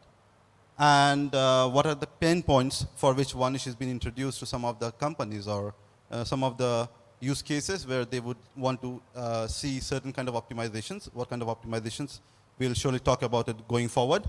And there is something called VCL, which is Varnish Configuration Language, which plays an important role. I don't know how many people here are aware about Varnish, but I've spoken to a couple of people today who know about Varnish to some extent. And they might know what VCL is, which I'm certainly going to talk about going forward. And to some extent, some kind of customer success story in which artifact management plays an important role and how Varnish tried to optimize the solution for them. Before going forward, I hope everybody knows what is Artifactory. I'll just fill in the gap here. Artifactory is generally to manage artifacts. And when you talk about artifacts, let's say you have a DevOps CI/CD setup, for example, and you want to, for example, you want to build a container, Docker container, and it has certain third-party dependencies on certain softwares. So that is basically to manage all different kind of third-party software or third-party binaries, packages, and everything which is related or necessary for your building process or for your deployment process. So that is where Artifactory plays an important role, and that is where most of the companies use Artifactory. A standard definition to some extent, which what I think is Artifactory does. Artifactory centralizes artifacts for the DevOps life process, and that is what it is meant to do as an Artifactory. And this is one of the most widely used Artifactory, which is JFrog, which I'm sure pretty much sure that most of the people have heard about it here. And so when we talk about Artifactory, why Artifactory is necessary, why Artifactory is important, is it's quite smoothly can be integrated to your system. So this is just one example that I'm going to talk about here. You can store Docker container, container images on Artifactory. So this is just an example. Artifactory can be used for loading or storing your software packages or binaries or libraries, but the example that I'm talking about here is about Docker container. So when you, let's say for example, you want to integrate, or let's say as a developer you want to push your Docker container built a Docker container to your Artifactory. So what you do is do Docker push and the container name to the Artifactory, and it will be there hosted for other DevOps people or your CI/CD setup or for other developers to use it going forward. So, so it has quite smooth integration, not just with Docker engine, but many other container runtime engines. So that is where Artifactory is quite smoothly integrated with most of the systems. And yeah, it also supports dozens of packages, different package types. When you talk about package types, it could be Go package, it could be Python packages, and whatnot.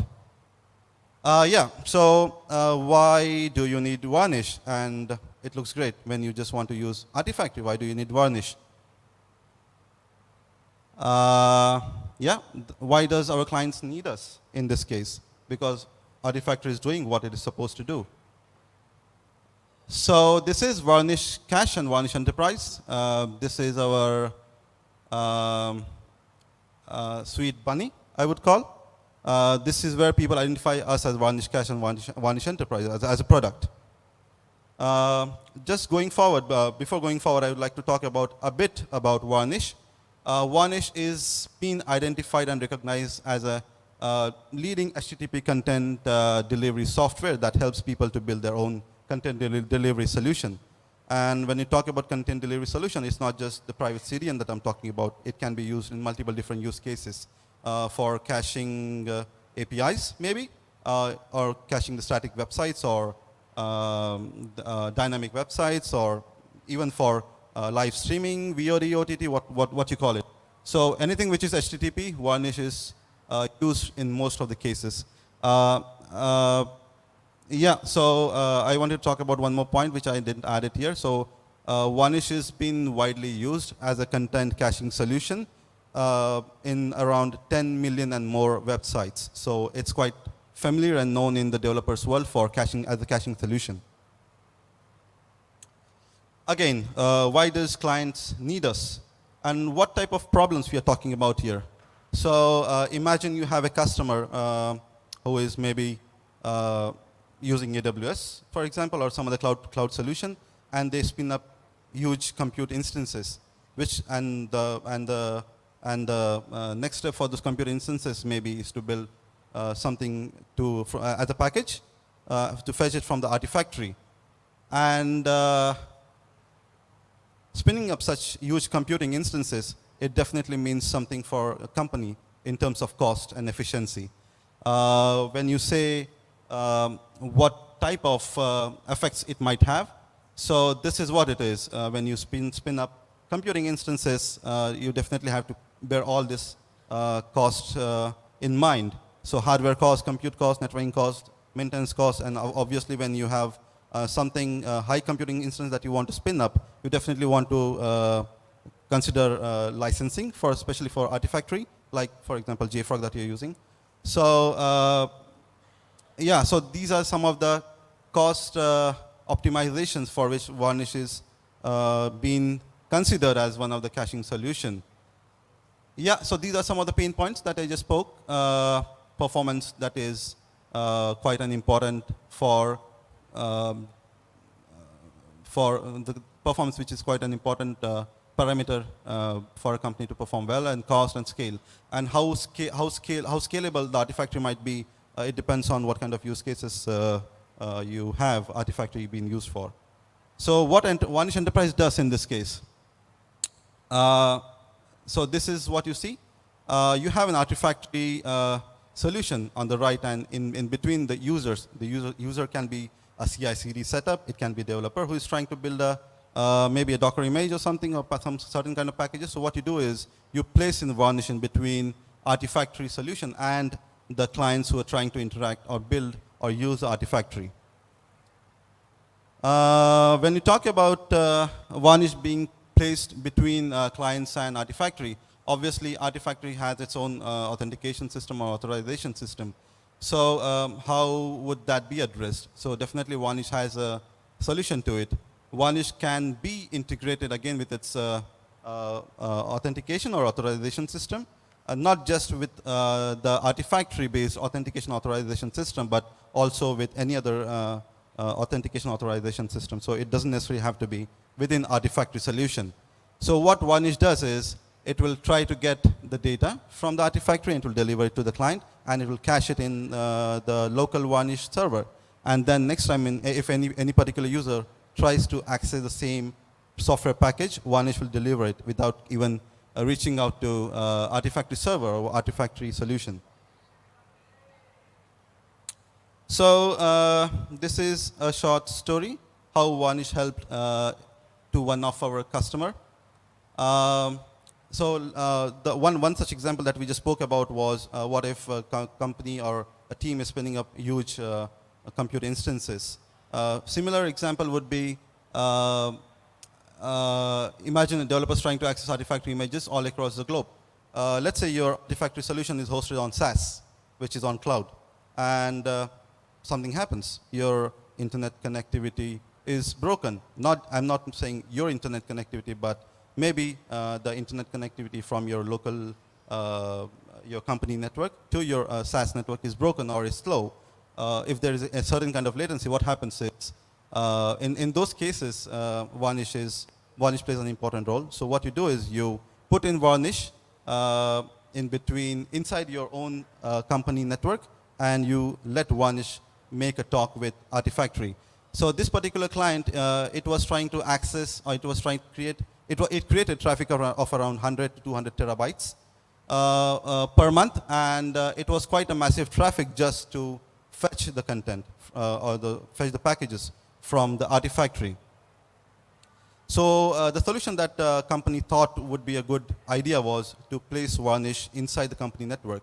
So you have your resources, the developers or the CI/CD setup running in your company network, and Varnish hosted within your company network. So they connected straight to their Varnish software and fetched the packages that they needed to build the software or the artifacts. Varnish helped them to cache the Artifactory locally in their own network. So what it helped, and in what way it helped them? So when you talk about, let's say you want to build a package, and you want to build the package by fetching multiple dependencies from different, for different packages. So by implementing Varnish, they were able to reduce the cost of around 20 to 30%, and the performance as well. So when you talk about performance, it's not just the performance overall, but the developer performance as well. So they didn't have to wait for 2 minutes or 3 minutes to build the packages or to fetch the packages, because the packages were served from the local Varnish node, which was placed somewhere in their company network, within the company network. So packages and those softwares were delivered as soon as possible. So that increased, so that particular client saw an increase in the performance by 25%, and cost by 20 to 30%. They saw a reduction.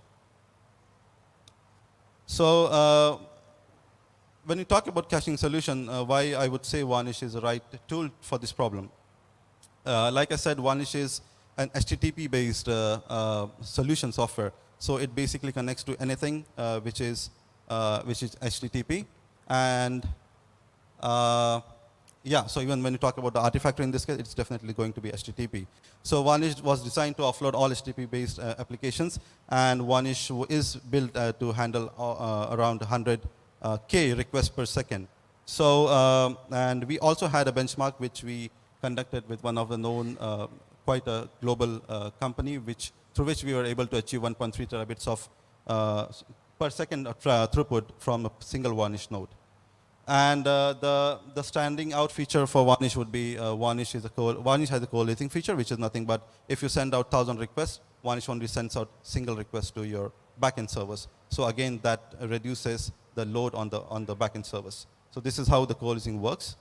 And when you talk about how scalable Varnish is, a massive storage engine, which is one such feature that Varnish Enterprise offers, which reduces the risk of disk fragmentation. So MSC is built to, that is what we call my massive storage engine as MSC. It was built, and it is built to make the caching more persistent. And how Varnish MSC does that? So Varnish MSC has pre-allocated large files. So when you create or deploy Varnish with MSC enabled, these large files tend to act, because they are large files, the I/O operations on the disk has been reduced, which ultimately, to some extent, reduces the disk fragmentation risk. And another feature of MSC is kernel page caching is being re-implemented in Varnish. So MSC doesn't really rely on the page caching that is from the kernel, but it has its own page caching re-implemented within Varnish MSC. This is how MSC looks like in short. So what MSC does is it tries to occupy or use most of the disk or all of the disk available on that particular node. And you just create bookstore, which is some kind of configuration needed in MSC to be deployed to start using the disk. And this is a Varnish configuration language that I'm going to talk about soon. And before going to Varnish configuration language, I'll just quickly describe what this diagram is. So this is kind of an architecture, how the flow of a request or traffic happens within Varnish. So first of all, the request lands on VCL receive. These are all the subroutines written inside, predefined subroutines written inside or defined inside the Varnish. So the request lands on VCL receive, and then hash is made. And then if the hash is found, then it will be a VCL hit, and the content will be delivered. If the hash is a miss, then it will go to the backend and fetch the content from the backend, and it will deliver it back to the client. Back to VCL, I'll try to make it quick. So this is how a Varnish configuration language looks like. So this is, if you see at the top, it says VCL receive or ECV. So these are all predefined subroutines within Varnish. So what Varnish does is, instead of going to Artifactory, let's say for example for authentication, it doesn't really need to do a GET request. So when you do a GET request, you get a response body, which you would certainly like to avoid in this case, because you would like to authenticate the request, whether the client has to be served a request or not.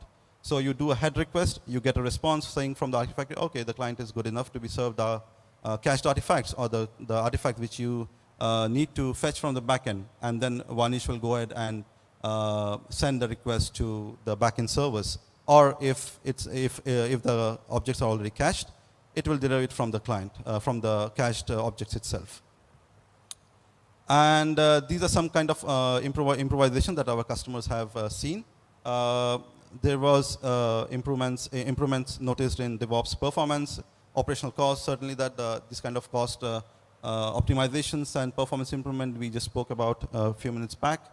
And these are some kind of available resources when you talk about how to optimize your Artifactory solution, if you want to really do that in terms of cost and performance. And I tried to get this translated from Google Translator. I hope it was able to do that.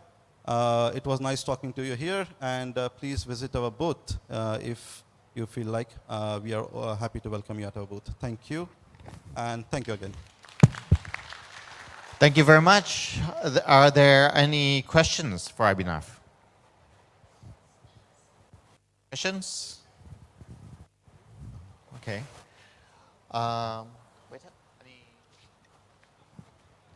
Okay, so we have, again, thank you very much. All right, next up, because we have had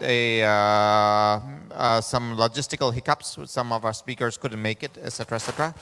Our next talk will be at 4 o'clock. However, in the meanwhile, if you are interested in urban planning, there was a project that I contributed to using OpenStreetMaps to do data analysis. So I will be talking a bit about the results from that project in city improvement. So you're welcome to listen, or you're welcome to come back again at 4. So I will just get that set up right now.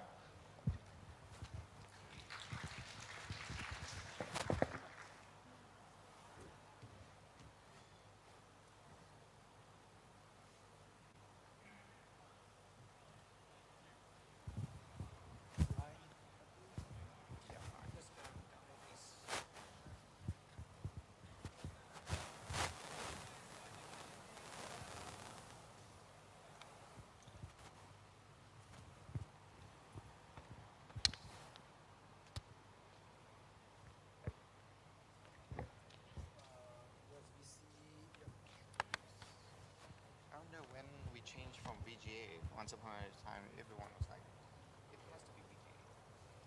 But VGA is square. And then one day, all of a sudden, it was no longer VGA. Move on VGA, man. Like screens are 16 by 9 now. Is that lucky now? I think you need to change the display to let's see.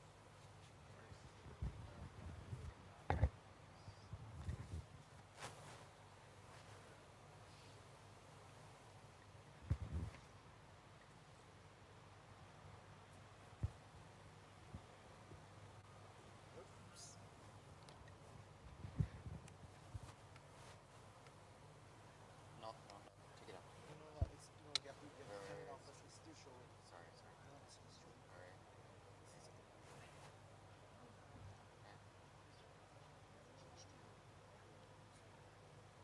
Screen mirroring.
Okay, so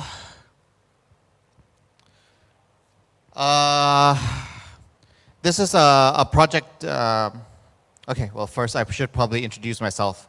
Hi, I'm Mishari Mukbil. I am the moderator and speaker for this session. Thank you.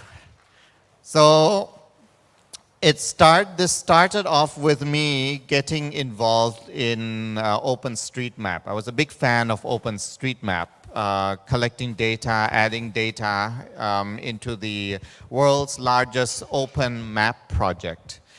And then from that point on, I decided that it was fun to run some analysis using OpenStreetMap data. So I was playing around with OpenStreetMap and sharing information, the results of my analysis on Twitter. Then I got into a Twitter argument with this guy who has an account about transit in Thailand. He then asked me to come and join in a team who is helping out the Deputy Governor of Bangkok in doing urban planning and related work. So that's how I got involved with this project. Now, it's very interesting because after that, it resulted in this publication, this conference proceeding, this conference presentation called Convenient Walking and Safe Cycling, and it's active mobility for the healthy city. So, in Bangkok, we have an area that is very similar to the old quarters here in Hanoi. It's the oldest part of Bangkok. It's called Bam Rung Mueang. And you can see it from the screen over there. The purpose of this is to try to see what we can do about the problem of traffic and all the other problems that comes with having cars on the road. And so we had a hypothesis, right? What if we made the roads easier for people? If people can come and start using the roads, if we started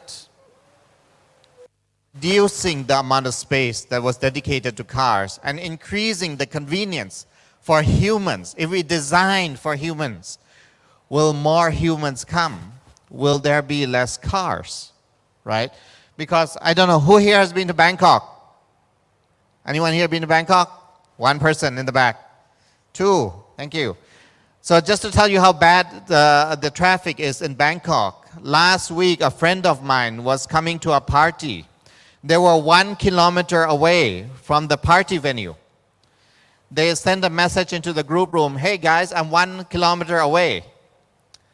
3 hours later, they sent another message, I moved 300 meters. 3 hours, 300 meters in 3 hours. That's how bad the traffic is can be in Bangkok. So why do many people drive? Because they don't have much choice. There's no space for people to walk, and so they drive. But what would happen if we can make space for people to walk? Will people still choose to drive because it's hot? Or will they decide, no, we want to walk? So this project started off with talking to people, the people in the neighborhoods, because the team who did this did not want this to be a top-down affair. They wanted to get the opinions of the people in the neighborhoods as well. And so there was some data collected initially. Now, you can see that this was quite interesting. The 70% of the people only commuted 0 to 5 kilometers every day, which is very much walking or even cycling distance, right?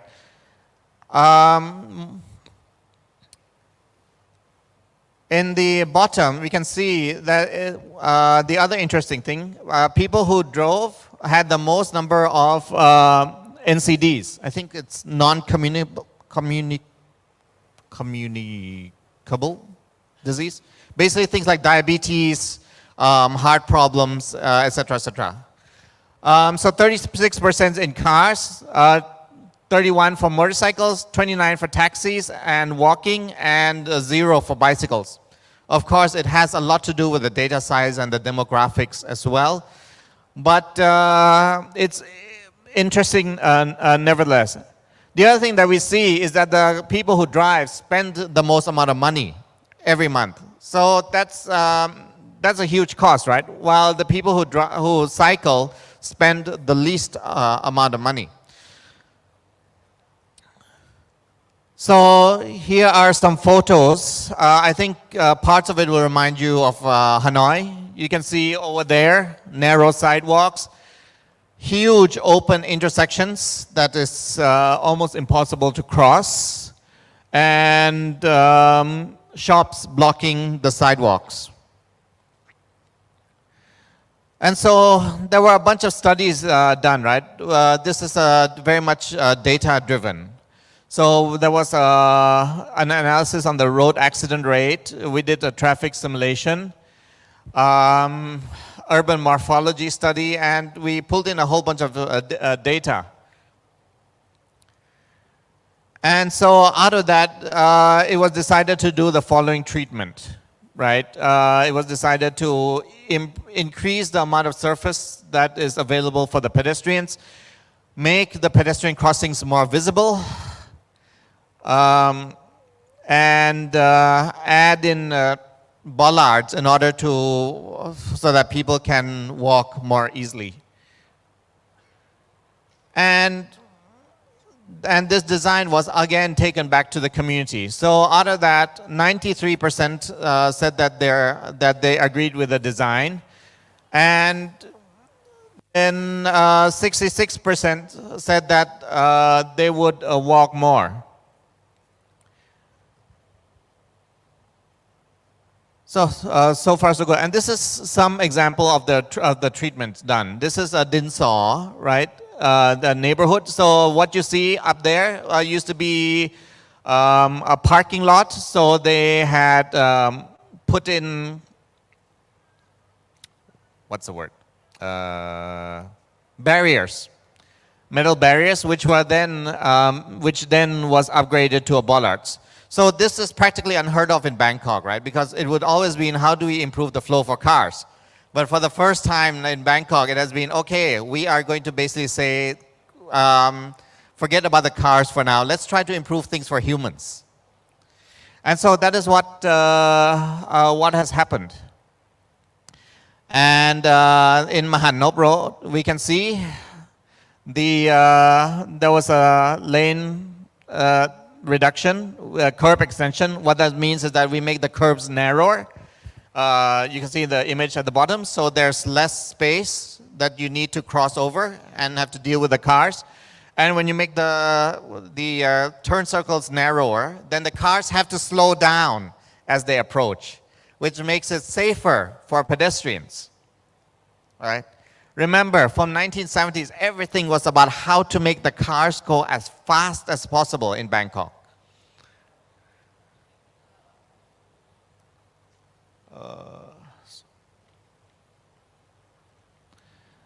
Again, the Tiger Shrine intersection, huge red markers on the crossing so that the pedestrians can cross more easily. The cars can see that there is a crossing.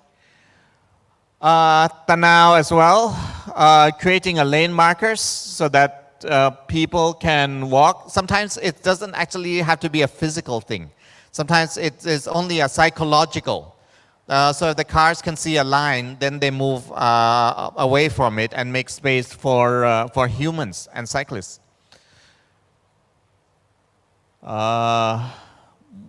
More changes. I will skip through this.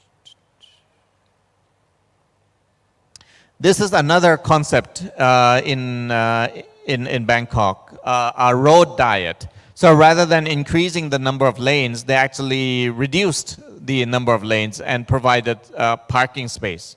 So again, the narrower the lanes, the slower the cars go. The slower the cars go, the safer people feel.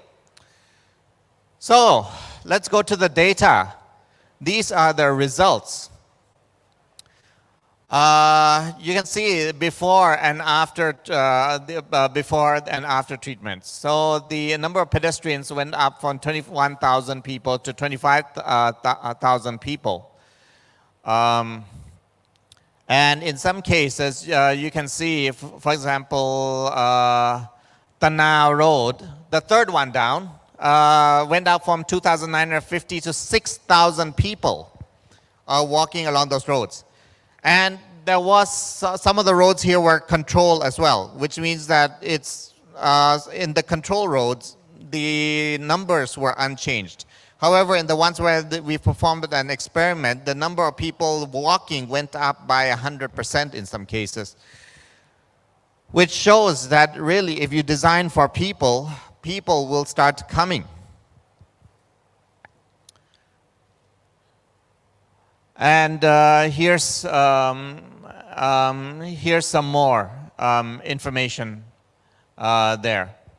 So the motor vehicles, they continue to go up. However, pedestrians went up significantly, and the number of cyclists also went up. So again, it seems like if people see that a road is safe, they will use it. If cyclists see that a road is safe, they will use that too.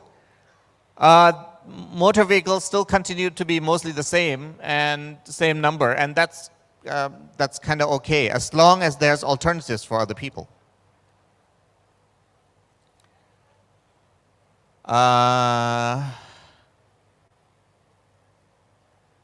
there we go. On Mahanop, pedestrian volume increased from 2.8 thousand to 3.7 thousand, and on Tanao Road, it went up from 2.9 thou to 6,000.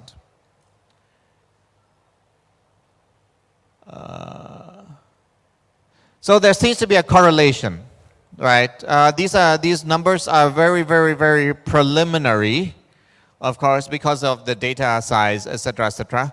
However, it seems that the slower you make the traffic on the road, the safer people feel. And the safer people feel, the more likely they are going to use that road for walking or cycling. And I suppose that that is a very good way of reducing or eliminating the traffic problem in any city, because as soon as you get rid of the cars, or as soon as people choose not to use their cars, traffic goes away miraculously.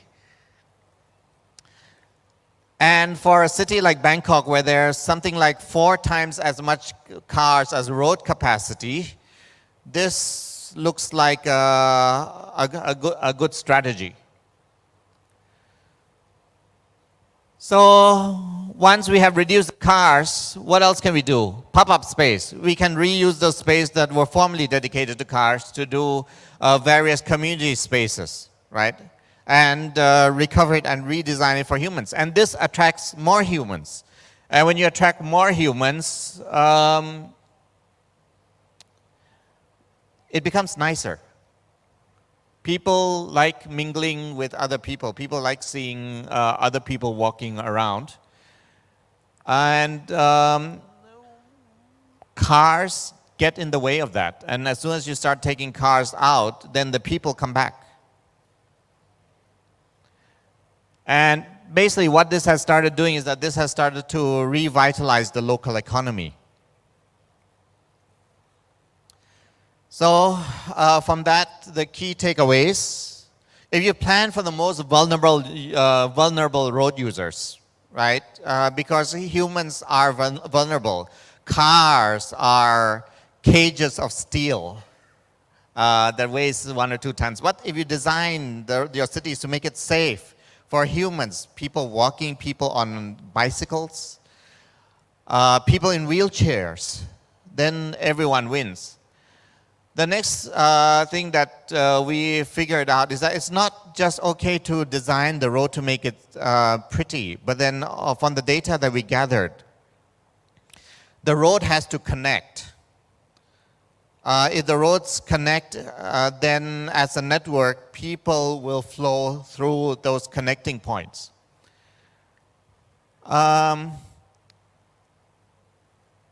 There's a strong correlation between the change in number of pedestrians. So as I said, the slower you make the cars, the 25 kilometers per hour is the sweet spot. If you can reduce the cars so that the speed of the cars so that they go slower than 25 kilometers per hour, people will feel safer to walk on those streets. And if you build it with the proper infrastructure, they will come. So big thanks to the folks at the Thailand Walking and Cycling Institute Foundation who put this together. It was a fine piece of research that was done in Bangkok using a lot of open technology that thankfully is now available for anyone to use. It's miraculous because this would not have been possible even 10 years ago. The only reason that it was possible is because of open data and open source software that made all these amazing tools available for doing the analysis and the other work. So very much grateful for FOSSASIA and other communities which has helped fostered the open source, open data movement in this part of the world, because without FOSSASIA and without the amazing people in the open source communities that we have in this region, things like this would not be possible. So with that, thank you everyone for listening. Does anyone have any questions?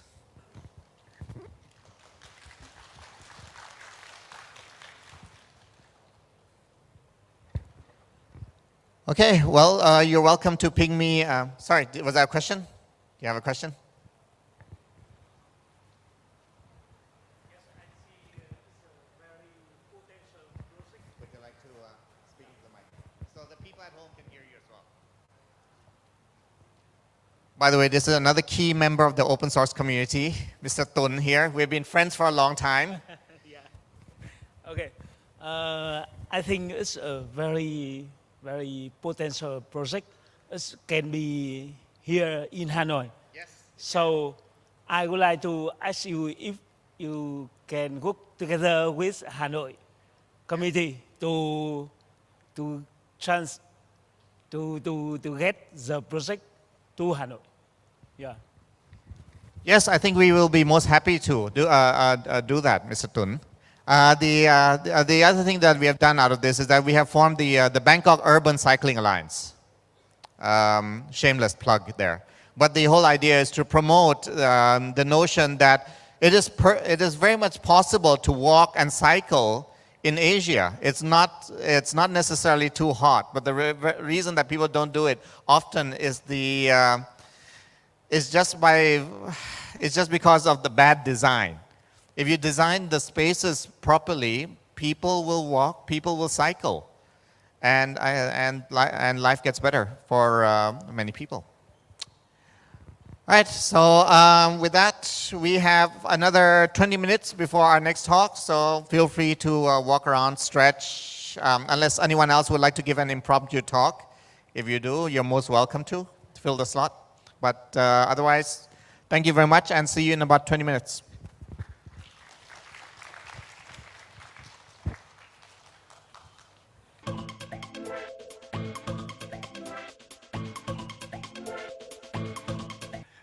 Welcome everyone.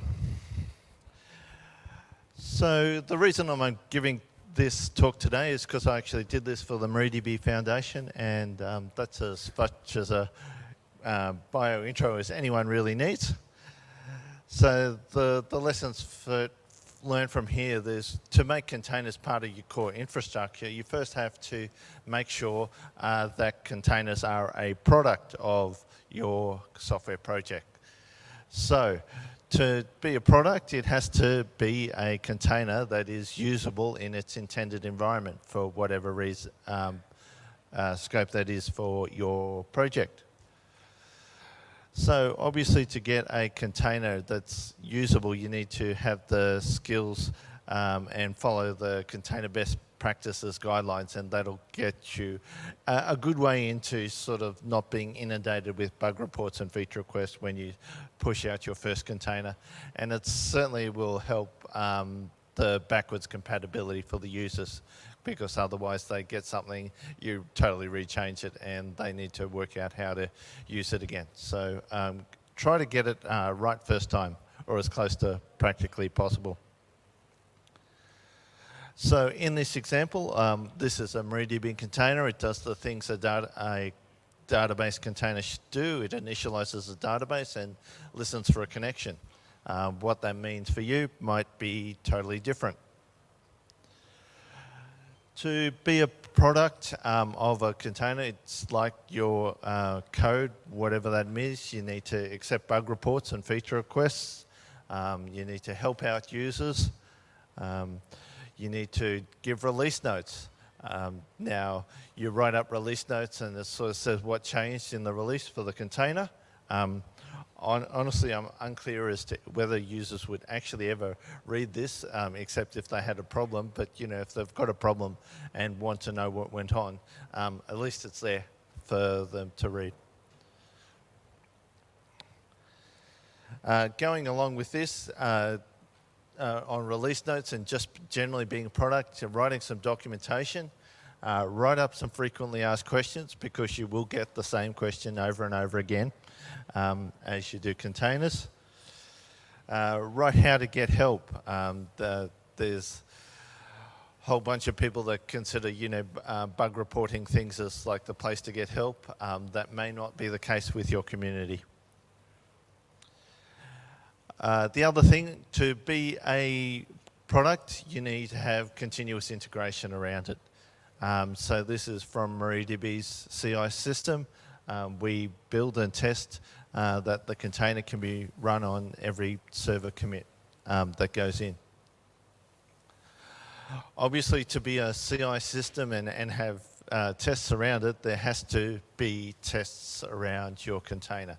i.e. it needs to run in a predictable way, and these need to be, you know, codified in a test case. And I'll show an example a bit later. Since you've got your CI actually generated containers, you may as well actually save them. So here we've done saving of the containers by pushing up to Quay.io. It could be any public repository, and those can actually just be consumed by anyone. So these are effectively what a software project might have previously considered a nightly release, except these ones run, you know, cross-platform, cross-distro, and that kind of thing. So you saved an overhead of nightly build accommodating every distro by just pushing a container up on release.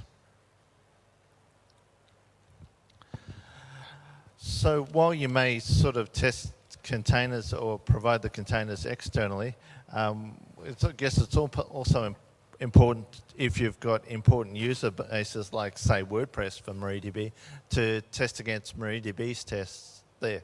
Since you've got the container built, this runs through MariaDB's tests in, WordPress's tests in MariaDB CI on that. And important thing, if you actually put a CI system up, it's important to keep an eye on it. We unfortunately didn't, and it was rather embarrassing to see bug reports after a release that says, you know, there was actually a fault that we could have seen in the CI system. So keep an eye on it. There were some reasons behind this, i.e. we were changing repository formats within the CI system, needed to revert back, and a bunch of loose coupling that we've now addressed. But yep, if you do CI systems, look at them. Once you've got a container released, what's a good idea is if there's to consider if there's something you're not testing that maybe you should be testing or that other people expect to be testing. So in this case, as I've done a pull request up to SQLX, which is a MariaDB compatible API or crate. Sorry, get the Rust terminology for talking to MariaDB. So what was convenient is that, you know, they had actions around GitHub Actions that use containers, so pushing in a different MariaDB version from the latest branch was quite easy for them. This paid off rather recently. They put a bug report, and a bug report that sort of comes in before we've done a GA release about some incompatibility is a much preferable way to get a bug report than, you know, scrambling after the fact saying, oops, something was wrong. Do we need to re-roll all our packages? Do we need to do that kind of thing? So having the breadth of experience of the community and leveraging open source technologies makes smooth things happen in advance.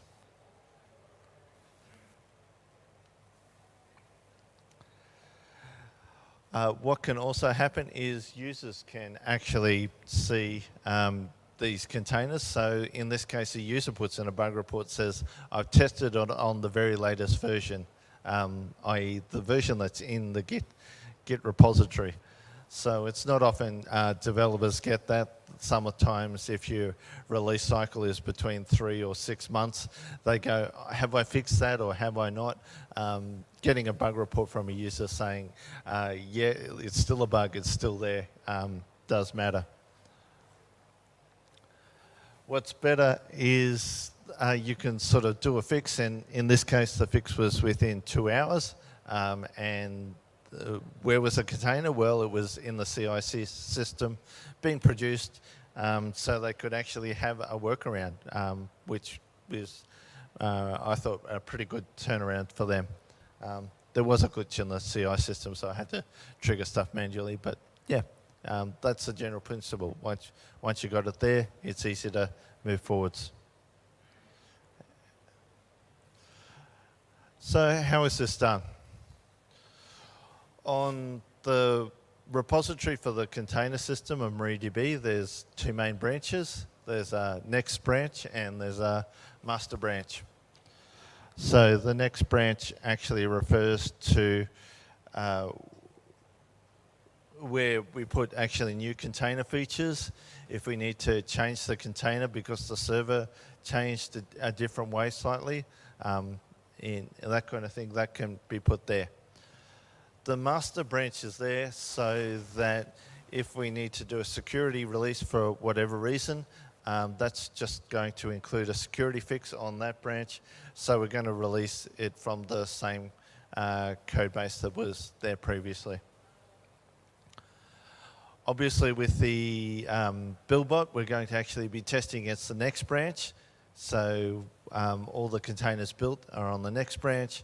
Those are pushed up to Quay.io, and all our interoperable libraries and everyone else in the community is testing against the thing is going to come out for the end user at the end of it. Test cases. Don't cringe, it's just a bash script. Don't have to, there's no exam on it. So I'm not sure actually whether to be proud or, slightly ashamed of this, but, I'm proud that, there are test cases. It may be an ugly bash script with a bunch of case statements between them, but it can be actually run everywhere, and it covers the scope of the testing that ensures the containers remain interoperable. If anyone's got any good ideas on container test frameworks, all ears. Save it to the questions. So from the container repository, this is CI. So we've got a bunch of BuildBot configuration that adds a couple of steps for download the scripts, build the container, run the tests, and push the manifest up to Quay.io. And they're not exceptionally complicated, and they're sort of pushed up into a public branch there as well. The main reason that is so I don't need to, fiddle with the configuration of the BuildBot frequently when I was trying to get it right. But it makes it readable anyway. Saves a bunch of double Python escaping and and Bash escaping at the same time, which is fun. It's fun when you get SQL escaping and Bash escaping in the same thing as well. As I showed before, all these scripts push containers up into the container repositories. What you'll notice in these ones, I've actually put in a couple of tags, and you can see the groupings on the right on the Quay interface, that there's an earliest LTS. Second from the bottom, there's a very latest tag. I think it was a kind of pun on, latest being a tag by default in containers, and may as well have very latest. And down the bottom, latest LTS. So when you engage communities that want to ensure your interoperability with your product, they're not always going to say, yes, we'll do the 1, 2, 3, 4, 5, 6 current branches that we're actually doing, that they probably only want to test 1 or 2. And this way you can actually pick them out such that other projects can use a tag, on that, and when we update the latest long-term support or the earliest long-term support release, we don't need to go round to every product and say, update your version. You don't need to test our out-of-date versions. So this makes it easy for those projects as well. Adjusting the configuration, this is what I did for SQLX. The left-hand side of the diff was effectively replacing a 10.3 test. So what I've done is I just changed the image name to include the full Quay.io repository specification for the containers I've generated. And changed a few other things to match the style. So this is what they accepted on that, and this is why I get bug reports into MariaDB that sort of you've got an interoperability, and we find out before we've done a release or before SQLX has done a release. There's cases where other projects may accidentally break compatibility with MariaDB without testing. So this is a way to ensure remains compatible.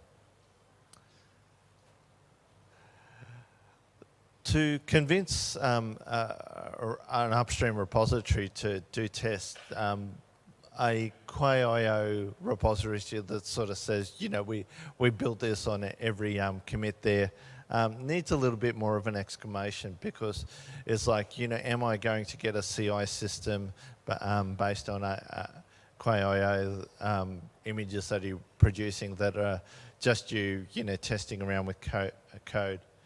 So I'll summarize that too long comment with, you know, say why testing the latest is good, explain why mistakes have been made. In this case, they had some MySQL incompatibility, but yeah, it's the same sort of thing, that occasionally incompatibilities creep in when you don't test, strangely enough.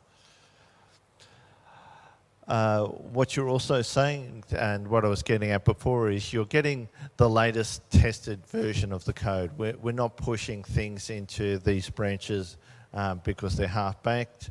They have been considered complete by the developers who push the code in, whether that be InnoDB changes or packaging changes or whatever. So you're getting what is effectively going to be in the next release, and that's important for the projects to realize and, you know, understand. And the more you can explain this up front means that they're not going to come back and doubt it or just forget about it. And also, I guess what you're trying to do when you're submitting a pull request is saying interoperability with your product is important, whether it be SQLX, PHP, WordPress, and, you know, I could do a long list for MariaDB, but for other projects, yeah, you know who's important to maintain interoperability for.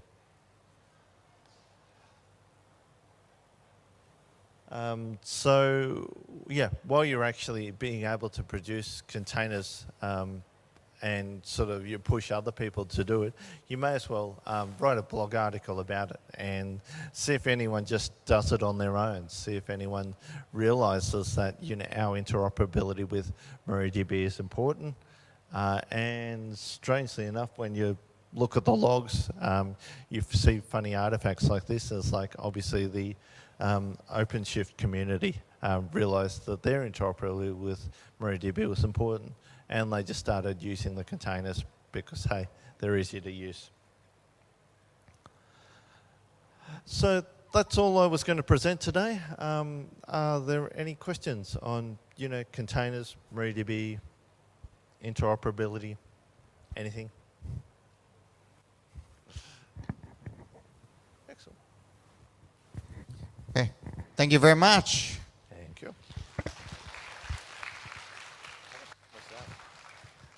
How much time was that? 17 minutes? Yep. 17 minutes. Okay.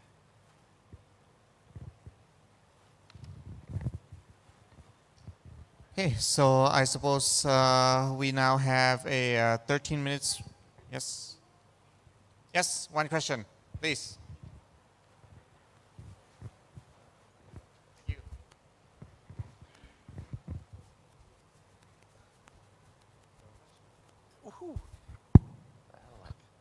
How multi-cluster work? Like if I made my MariaDB container once and it give me 3306 port. Now I want to expand that database to another different clusters, like in Kubernetes. Yep. Good point. How do we do CI in Kubernetes?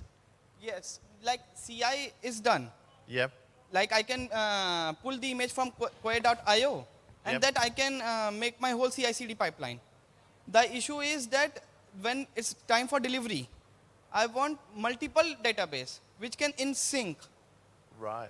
You want to? How do you actually make sure it's the same version of the container that you've? Yeah, it's in same version. The issue is multiple MariaDB have to be synced. Yes. Well, they have to be the same within the same major version in a cluster. So, if it's same version, then how data will be transferred? Like, I give you one example. I have 2 Kubernetes cluster. Yep. One cluster have some, just assume both are CMS, Content Management System, WordPress. So if one cluster is down, another one updated something, CRUD application, basic CRUD application. Yeah. Then how this data has been synced to the first cluster? Okay, so yeah, synchronization was generally part of Galera to do synchronization. So that's supported by the MariaDB operator? No? They recently, well, it was earlier this year they added it. So you can, when you've got a number of nodes, you use Galera or an async replication to do it, and having a plan to roll back. Galera, if you've got 3 nodes, will do Availability. 3 nodes for high availability? Yes. Yes. Yes, otherwise you don't know which one went down. Yeah. Yep. Ricardo. Thank you. Thank you. Right. Okay, so this is a workshop. So if you have got your laptops and you want to follow along, then you can do so. What I'll be doing is I'll be going through this. I'll be driving, and you can follow along. I'll be pausing so that you can catch up. But you can also do this when you go home as well. And there is a bit of a slideshow because part of the workshop requires downloading some containers. That takes about 10 minutes. So whilst we do that, we're going to switch out of the code and go into a presentation. When I do the presentation, there is also a QR code with a survey. If you complete the survey, there's the first 50 get a $25 AWS credit voucher as well. So if you want to do that, then you can do that. Okay. So let's get. So this is the website. So if you want to follow along, go to that website. And yeah.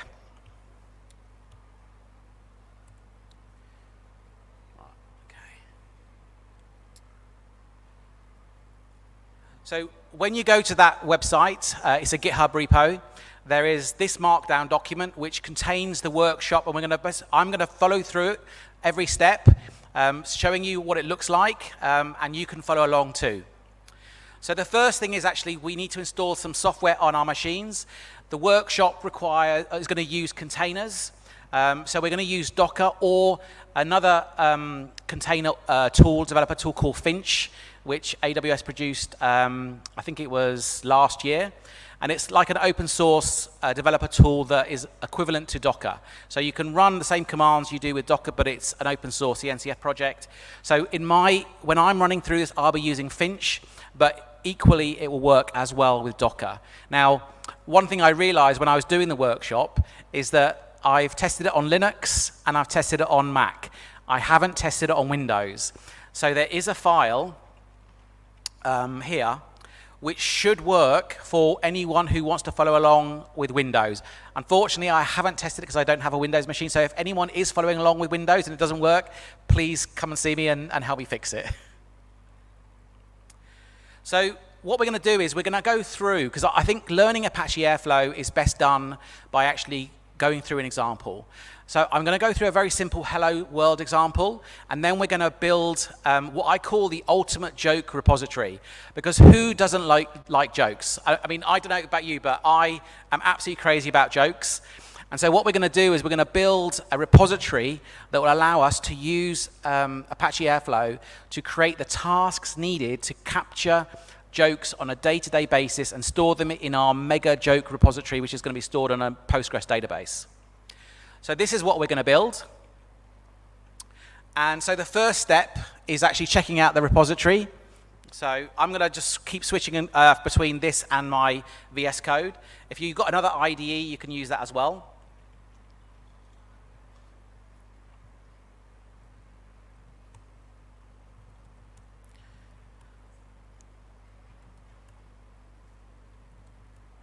Right.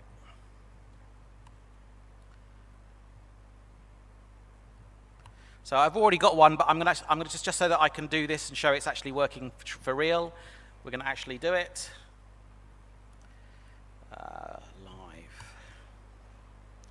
So I'm now going to hope and pray to the Wi-Fi gods that they're not going to let me down. And obviously, if you're doing this as well, you know, you can sort of like download the repo at the same time. So now we have our repo. And so we've got 2 directories. All the slides that we're going to be showing later on are here as well, so you can actually grab them as well. And then we've actually got the code. So the code is actually here on the left-hand side.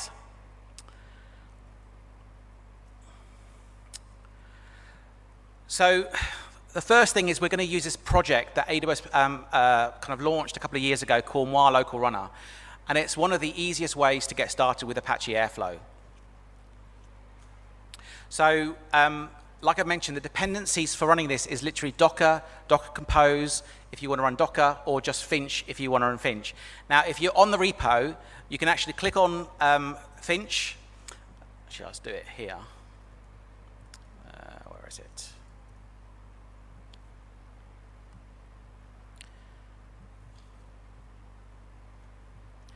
And it will walk you through how to install it and how to get started. But if you've already got Docker, then I suggest you just stick with Docker for the moment, and then you can experiment with Finch afterwards. So the next thing we're going to do is create a new Python environment. I've already done that. So I've got it here. Where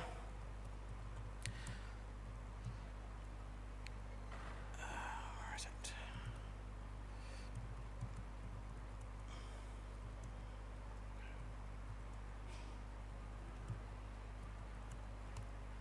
So now I've switched into my virtual environment. So the instructions on how to do that are there. So I've called mine FOSSASIA, but in the workshop it says Airflow. And now I've already cloned the repo into live. And if I do tree, you can see we've got all the files that are in the repo. Now, when we use the Apache Airflow project Nguyen Local Runner, there are a number of key configuration files that allow us to change and configure Apache Airflow. I'm not going to change any of them here because they're already configured correctly, but I've put in the workshop the details of the key configuration files in case you want to configure and customize it for your own needs. Specifically, the one that you might want to customize is the REST API one, because by default it's disabled, but sometimes if you want to use the Airflow API, you'll need that enabled, and so I share how you can do that. Because we're using Docker, there are a number of Docker configuration files. So we have the Docker build file here, which you can review to see what the base of images are and all that kind of stuff. And then we've actually got the Docker Compose file that shows what Docker images we're going to be using. And there are two we're going to be using. One is Postgres, because Apache Airflow requires a database, and we're going to be using Postgres. Another one is then the base Airflow image, which is called Nguyen Local, which is maintained in the AWS repo. Now, when we're running these containers, we interact with Apache Airflow is we mount a number of volumes from our local machine to that running container. And you will see later on what these do, but this is what we're configuring here.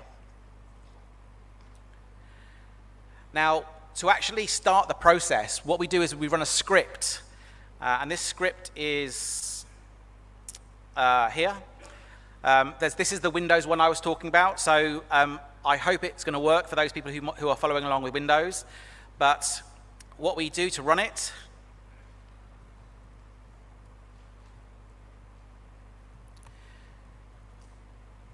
is we literally run the command, and if we run it without any command line parameters, it gives us the option.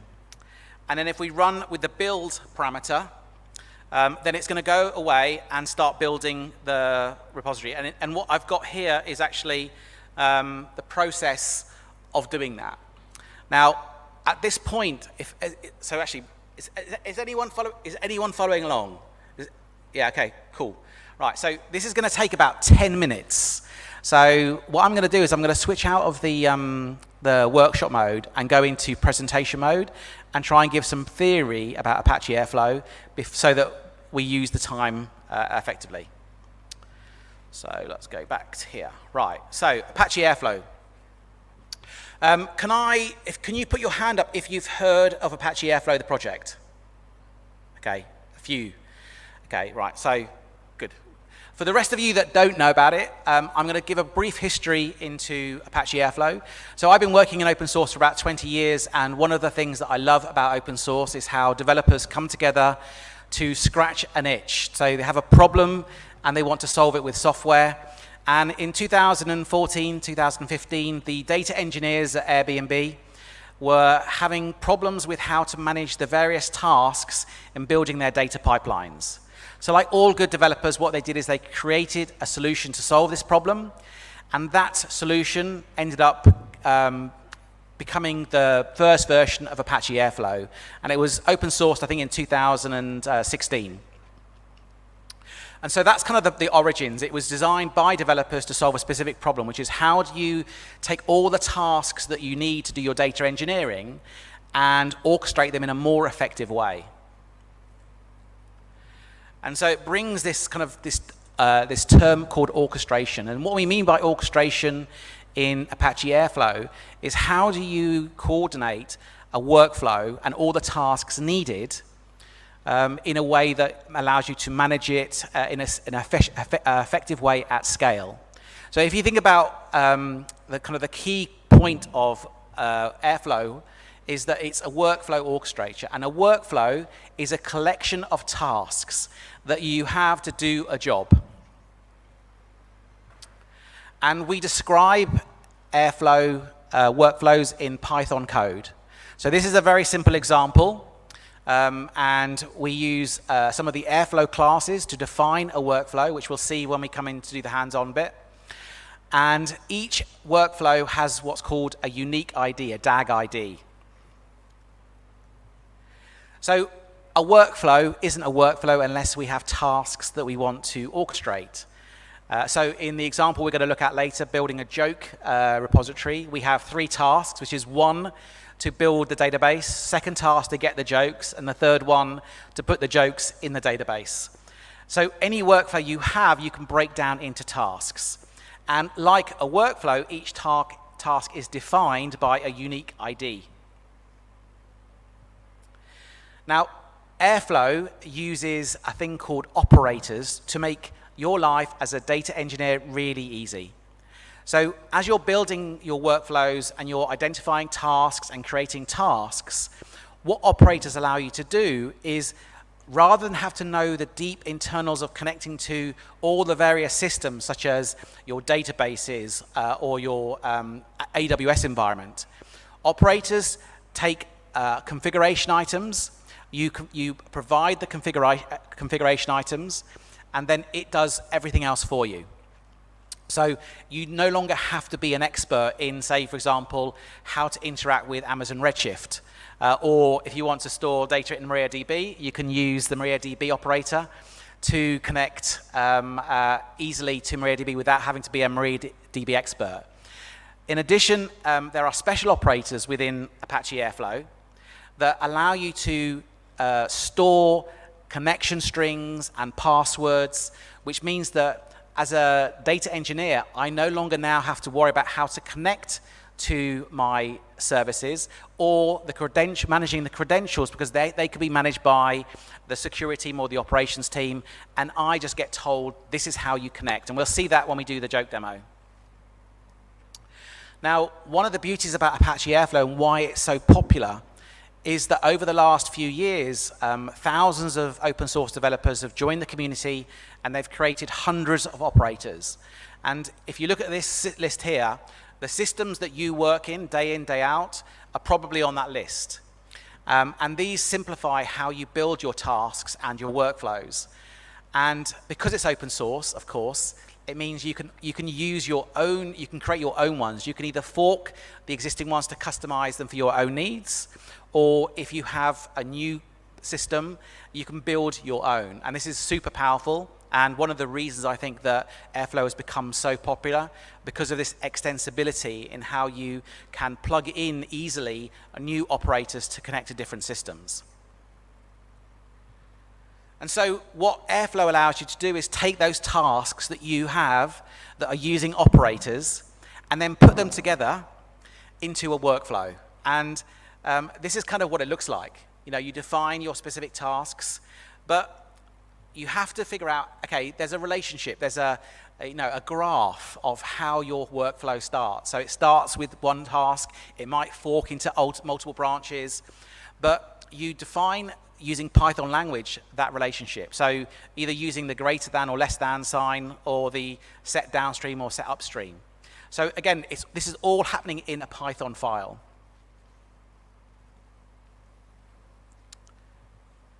Now, once you have your workflow and your tasks in your Python file, then you need to know what to do with it, right? So I'm going to cover very quickly kind of the architectural concepts of Apache Airflow. Now, to deploy your workflow in Apache Airflow, it's as simple as just copying that Python file you've created into a special directory that's called the Apache DAGs directory, and that's it. So it's really, really simple, and we'll see that when we go into the kind of demo bit later on. So once Apache Airflow has seen a workflow file, a DAG they're called, in that DAGs folder, then it needs to understand what tasks are in that file. And it then needs to understand, okay, so I've got some tasks in this file. I need to know now how to run these. And that is the job of the scheduler and the executor. The scheduler will take the workflow, will break it down into tasks, and then we'll figure out what needs to be run when, and then it will hand it over to an executor, and the executor will then pass it on to a worker, and then the worker will execute the task. Now, the important thing here is that these are done in a stateless way, right? So if I have a task that writes a file to /temp, the second task can't read the file from /temp because there's no guarantee that worker is going to be on the same node. If you have a multi-node system, if you've got a one-node system, then it probably will be. But most production systems are, multi-node. So you have to treat your tasks as stateless. But we'll come into how Airflow manages state between tasks later on. So how do we know, or how does Airflow know when to schedule these workflows? Well, we define that in Python as a property of the workflow. That in this yellow, we can see schedule interval. Now, at the moment, it's set to none. But this value takes a cron tab input, which we can see on the bottom left. And we can configure our workflow to run as we would any cron job. Now, for some people, that cron tab is not flexible enough. So the Airflow community created a number of different options called, for example, timetables that allow you to define custom timetables, which you can also schedule your workflows. So it's really super flexible. Once you've created your workflow and you've defined when you want to run it, it's really super flexible how you manage that. Now, one of the biggest challenges that people have when they first start working with Apache Airflow is understanding how it actually manages workflows when you submit them to the system, Airflow, to run. Now, Airflow has this concept of start date, and you define that within your workflow, and we'll see that in the code later on. And so when you create your workflow, you define your start date, and when you submit your workflow on a schedule, the scheduler will use that start date as the beginning of when it's going to start processing and kicking off tasks to run it.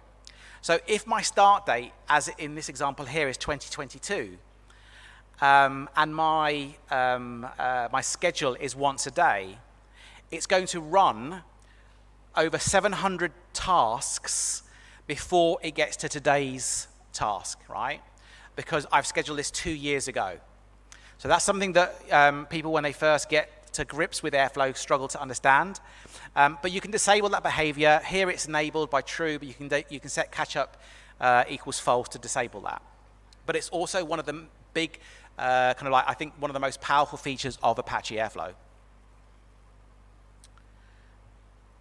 Now, when Apache Airflow is running these tasks, it's run by an executor. There are different executors available. The most common one is a Celery one, but there is also a Kubernetes executor, which allows you to create these tasks on a pod somewhere, and it's up to you to configure that if you want to self-manage Apache Airflow. But what I find these days is more and more people are using managed services because it's quite a big task to manage very large Apache Airflow environments. Now, one of the concepts that we have to be very, very careful of when we're building and designing our workflows is this concept of idempotency, which is a very difficult word for me to say. But idempotency is where when you define some code, every time you run the code, it always gives you the same output. And this is really important because if you're running workflows against your data, you don't want to provide, or you don't want to get different data results every time you run your workflow. And so typically what happens is that you will use key values that Airflow provides around date, so the start of a workflow, the end of a workflow, and you use that in your code to define the start and end of when you're, for example, doing a select query. And that will mean that every time you run your workflow, your task, it will always bring back the same results. And this is an example of what it actually looks like in reality. Now, there's a database in Apache Airflow called the Meta Store, and this is how Apache Airflow stores all its information about the tasks and the workflows, whether they ran successfully, whether they failed. And it also is used by Airflow to manage states between tasks. Within Apache Airflow, there's a thing called XCOM, and you can push and pull, data to the database, which means that you can read from the meta database. So if I'm running a task, I can put something onto that database, and then the subsequent task can read from it. Now, there are some limitations. It's not optimized for big payloads, so there are some good practices that you should follow.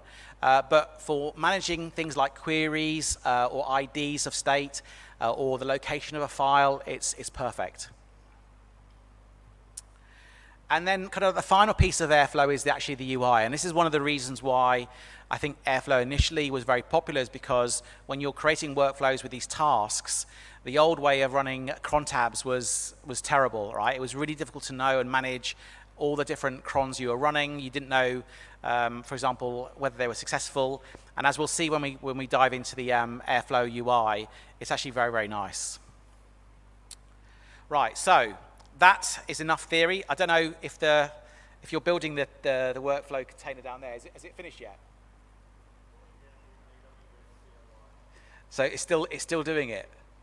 Right, and I think I've been more than 10 minutes, I think. So I'm gonna, just for the purposes of time, because I don't want to run out of time, I'm gonna continue. Is anyone else following along? Put their hands up. Okay, are you still pulling down the containers? Okay, all right. Sorry?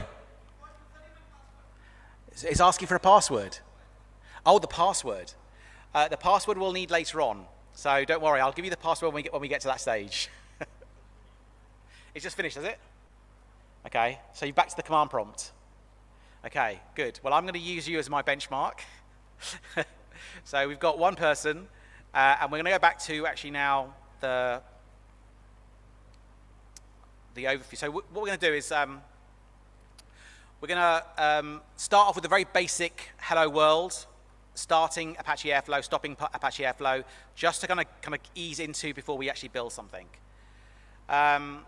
So once we've actually followed the process to build our image, we can actually start it using the same command. So rather than using the build image command, which we ran, we can use the same command and start it. So I'm going to actually do that here. So this should, if all goes well, start running. And it shouldn't take very long to finish. But what it's doing is, as it's starting, because these are 2 containers, it's downloading any dependencies it has, and it does that every single time. So typical things like Python libraries, it will do this every single time, and obviously I'm competing with everyone else now, so it's taking a bit longer to run. So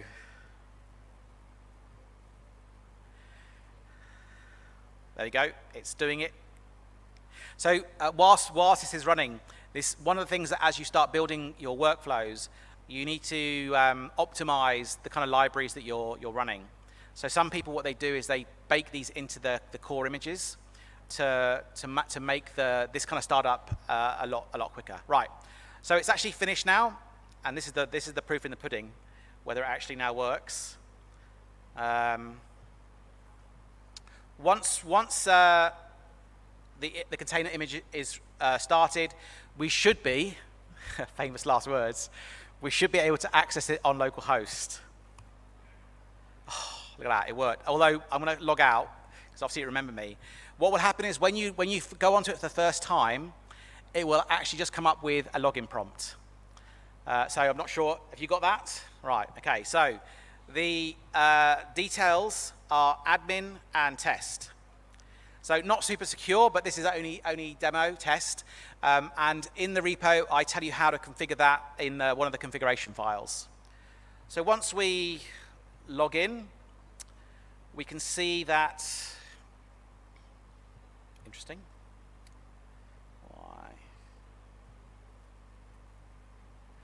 We're in the UI, and there's nothing there, although it says there's 3 there, so I'm not sure what's going on here. I think what the issue is that because I developed the workshop on my laptop, the database is still on here. So you probably are not seeing anything. Yeah, so okay, so that's okay, it's not a problem. Right, so we've started Apache Airflow.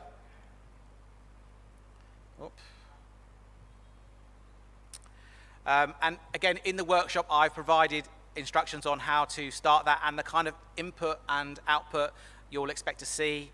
And then when you access localhost, you'll see that. So far, we're looking good.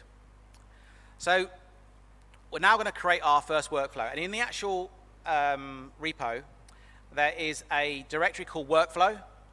And within the workflow, in the dev dags, there are a bunch of examples. Okay, so these are finished examples that work, but we're kind of like, we'll work off new ones. But what we're going to do is we're going to open the Hello World one, just so we can explore it. So this is probably the simplest Apache Airflow workflow, which has one task. Every Apache Airflow workflow will always start off by importing the DAG class. And typically, it will also import a date utils. And the reason for that is when we actually create our object, our workflow object, we provide a unique ID, and we also have to specify a start date. And so this is the reason why we have the date. And you can use different Python date libraries if you prefer. I just happen to use this one. In this specific example, I'm using one of the operators that Airflow has, which is called the bash operator. And the bash operator allows you to run bash commands. And it's very simple. And this is how all Apache Airflow operators work. You instantiate the operator with a unique name, task ID, and then the parameters for that operator. Now, every operator has different parameters. The bash one only takes 1, and that is the command you want to run. And if we look at the workshop, you can see I've kind of put more information about that and how it works. Now, one of the kind of key things when you're working with Airflow is this concept of provider packages. So with the bash operator, that's built into Airflow. But if you want to interact with other systems, they are bundled as plugins. And you will need to install these as you would Python libraries. And I've I have, for example, linked on the workshop where you can actually find those. And there's actually a good, if I go to, oh, not that one, where is it? We can see here, these are what they look like. So typical Python libraries, and there are hundreds of them based on different systems that you might want to interact with. Okay, so whether you're interacting with AWS services, you'll use the Amazon provider. If you're accessing with MariaDB or MySQL, there's a MySQL one. And you can see, I'm not going to go through all of them, but there's a lot, pretty much anything you want to integrate with, there'll be provider. And what we do is that if we go to a typical provider page, oh no, that's definitely not what I wanted. Let's have a look. So provider packages, this is it. So this provides you with a good way to find all the different providers. And if we go here, we can actually see where I got that list from. So if I click on Amazon, we can see the different kinds of providers that we have, for example, on AWS. And on the left-hand side, each provider has a different version. Apache Airflow is constantly innovating. So we're on, I think, version 2.8 something, coming up to 2.9. And so the provider packages are released, and there's a compatibility matrix. So you have to make sure that you're working with the version that you're running. So I'm going to change that to that version. And here I can then look at the operators, and these tell me how I can interact with AWS services. So I'm going to be interacting with S3, and so I can click on here, and now I can see examples of how I want to interact with that system. I don't need to know about S3. I don't need to know about Boto3. I can just use this to write files and read files to S3. So that's something you'll do as you start using operators to build your workflows. Now, because Python workflows are just Python files, they can use any libraries that Python files use. But one of the questions you might be thinking is, how do we actually pass those requirements onto Apache Airflow? And so what Airflow does, it manages the ones you want to create through a requirements.txt file, just like if you're running your own Python applications. You can define the requirements and pin them to versions. But I do want for you to notice that at the top we've got a constraints file. One of the most common things we see is people breaking Apache Airflow by accident because of different issues with Python libraries conflicting with other versions against the version of Python they're running. So in order to minimize this problem, the Airflow recommend you use a constraint file. And what this means is this is a kind of known working set of pinned Python libraries. So if you, when you're writing your workflows, you try and install a later version of a Python library, what will happen is that if there's a conflict, the installation process will say, we can't do that, sorry, there's a known error. And so then you have to then make a choice whether you want to override that, you can, or whether you want to review how the versions you're running and if you can run with a compatible version. So that's something that you need to do, and it comes up very, very frequently as people move from beginning Airflow to more advanced features in Airflow and using different libraries. Those clashes are sometimes what causes Airflow to crash. So once we've got, so again, I'm skipping over the text, but this is kind of like, I'm just putting the words that are in the workshop. So now we can deploy our workflow, and it's as simple as, let's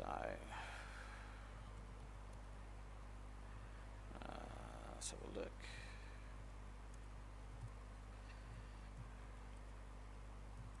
So if I go to the workflow directory, now at the moment, DAGs, I've got nothing in my DAGs folder.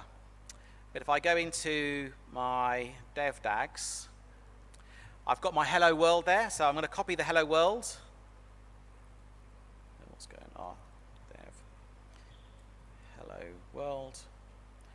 2 DAGs.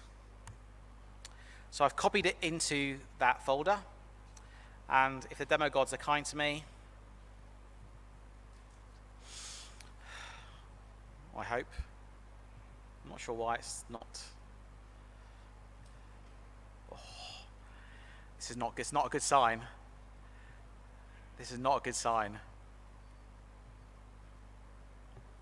Let's have a look what's going on. Never do live demos, folks.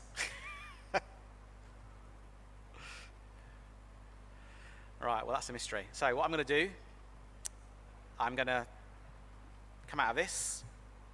So do you get your, wait, it doesn't come up for you?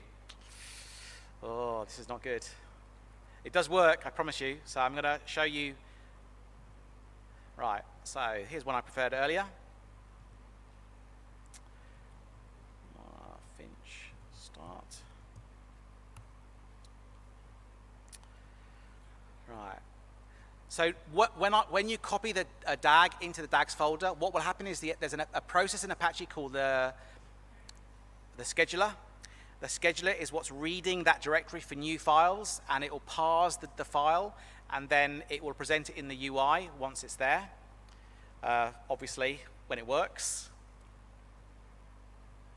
So what I'm doing is I'm just restarting Airflow with the version I was doing this morning, which may be the reason why it's not picking up.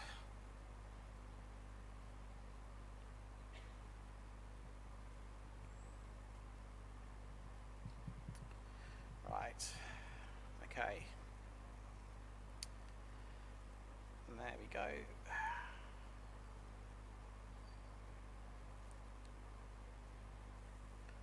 Right, let's see if this works now. So there we go, it worked this time. So we now have our example code. If I open it, I can look at the code. Where's the code? Here. I can actually, within the actual UI, I can actually view the code of our workflow. Now, when you deploy a workflow in Airflow, you see this little button here. They're automatically disabled by default. So Airflow has a concept of pausing and unpausing. And so in order to enable it, what I can do is I can unpause it, but it's still not going to run because there is no schedule. This is not a scheduled workflow. So in order to run this, the UI, where's the UI? I can click on the trigger button. If I click on trigger, you can see the color is changing to bright green. It's now gone to dark green. Because when you run a task, there are a number of different statuses that task can be in. And they all are represented by different colors. So bright green is running, which is good. Dark green is success, which is good. Red is failed, not so good. So when we actually then we can click on a task, and we can actually see the output of this task, and we can see that this bash operator just did an echo to stand it out. So we can see that task worked. It didn't do anything very interesting, but it was just to show you the basics of how it worked.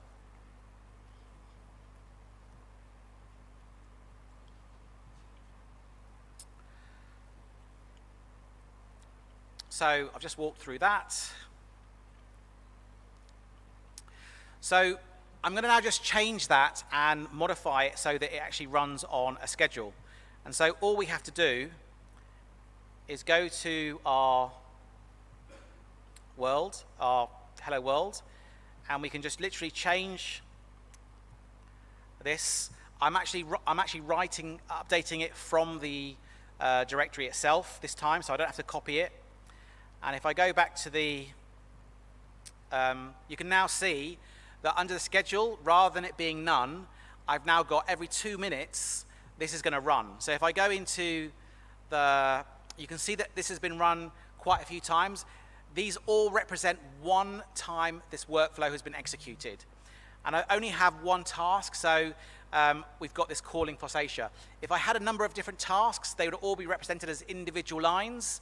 and each of them will have a color associated whether it was successful or not.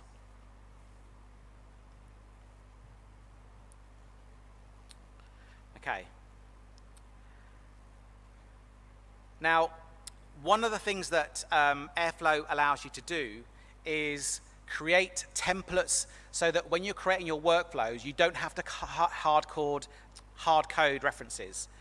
So we do this within Apache Airflow by defining variables, which here I've already created one called event, but I'm going to change this one. So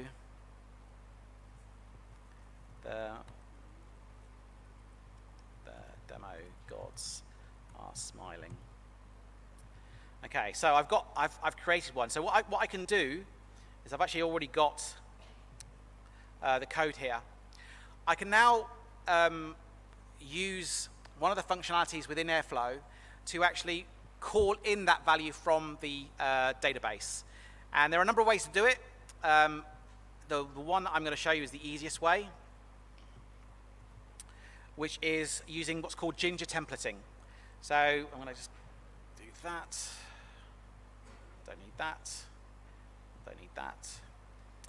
And all we have to do is use this special format, which is 2 curly brackets, var.value, and then the name of the key in the Apache Airflow variables. And what this is going to do is the Airflow is going to go into the metas database, look for a row which is with the key of event, and then it's going to grab the value. So if this works, so let's copy that into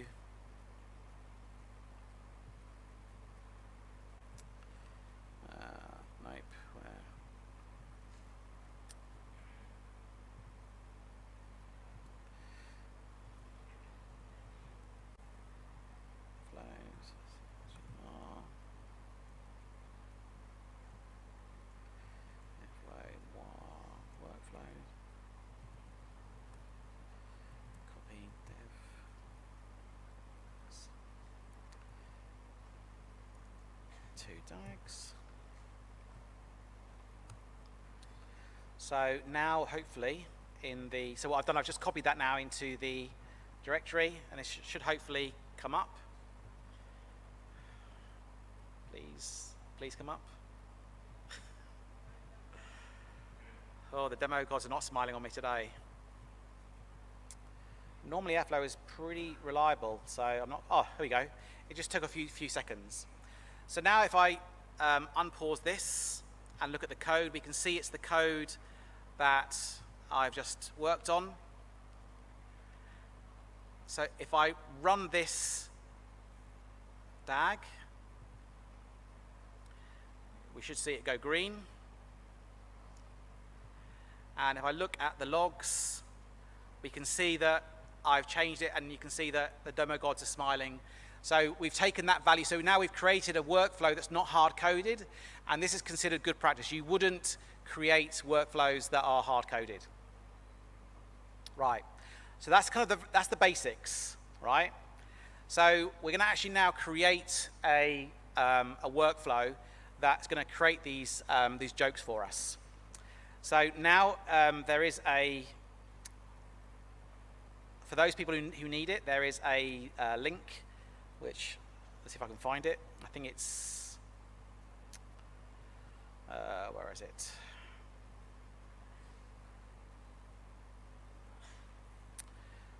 I'll put it on here.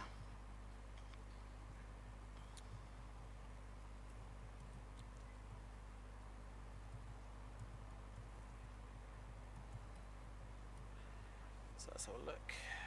Where is it?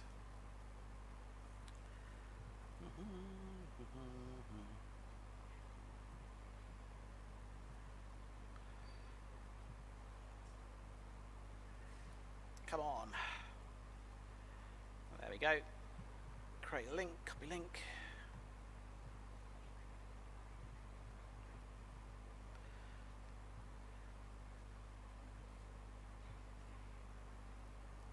So let's make that smaller. Now if you open that link, I'll leave it there for a second. it's going to take you to a Word doc, and the Word doc is going to ask for a password. The password,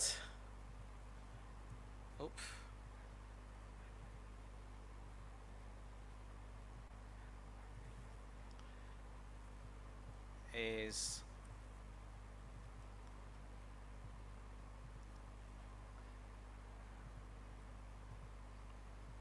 so that's the password. That will open the file, and in the file you'll see two AWS security credentials. Don't get excited, they're not going to let you do much. They're literally only going to let you copy files in one S3 bucket, and they will be disappeared tomorrow, so use it while you can. So I'll leave that there for a few seconds. So we're going to be using this as if you're following along and you want to create the joke database. So I'll come back to that in case people, or if you quickly take a picture of it now, while I then go back onto the code. So the code for this repository is all here, but it starts off with a script. So we have an original script, and this is very typical of how people start with Apache Airflow. They have a script they want to run on a scheduled basis. It's not anything to do with workflow, it's just a standard Python script. And so this script will, if I run it,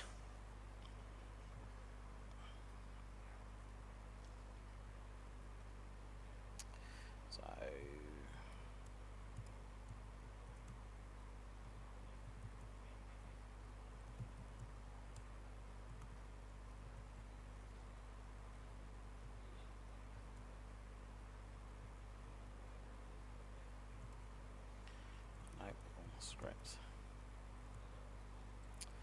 What?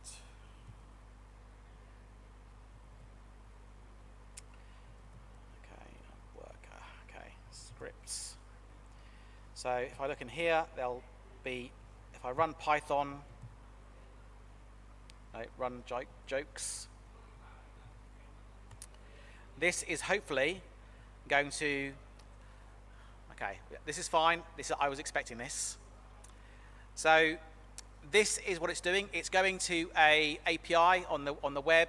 It's grabbing 10 jokes, and then it's copying them locally, and then it's going to try and save them onto S3. Now the reason why it's not working is because I don't have any credentials set.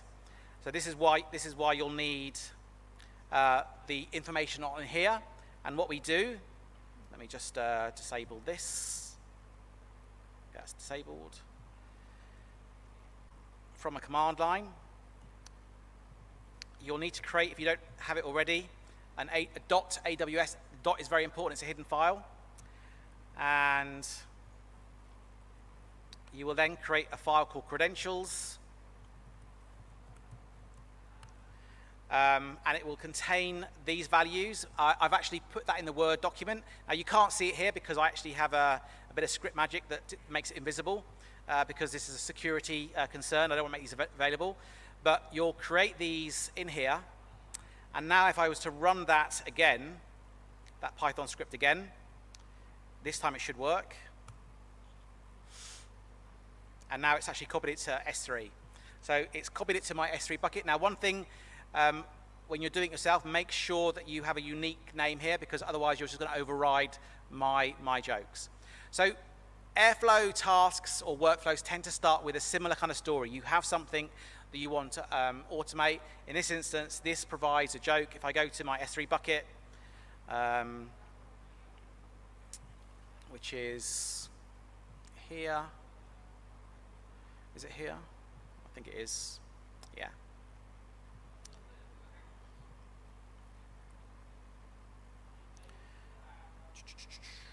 So there we go.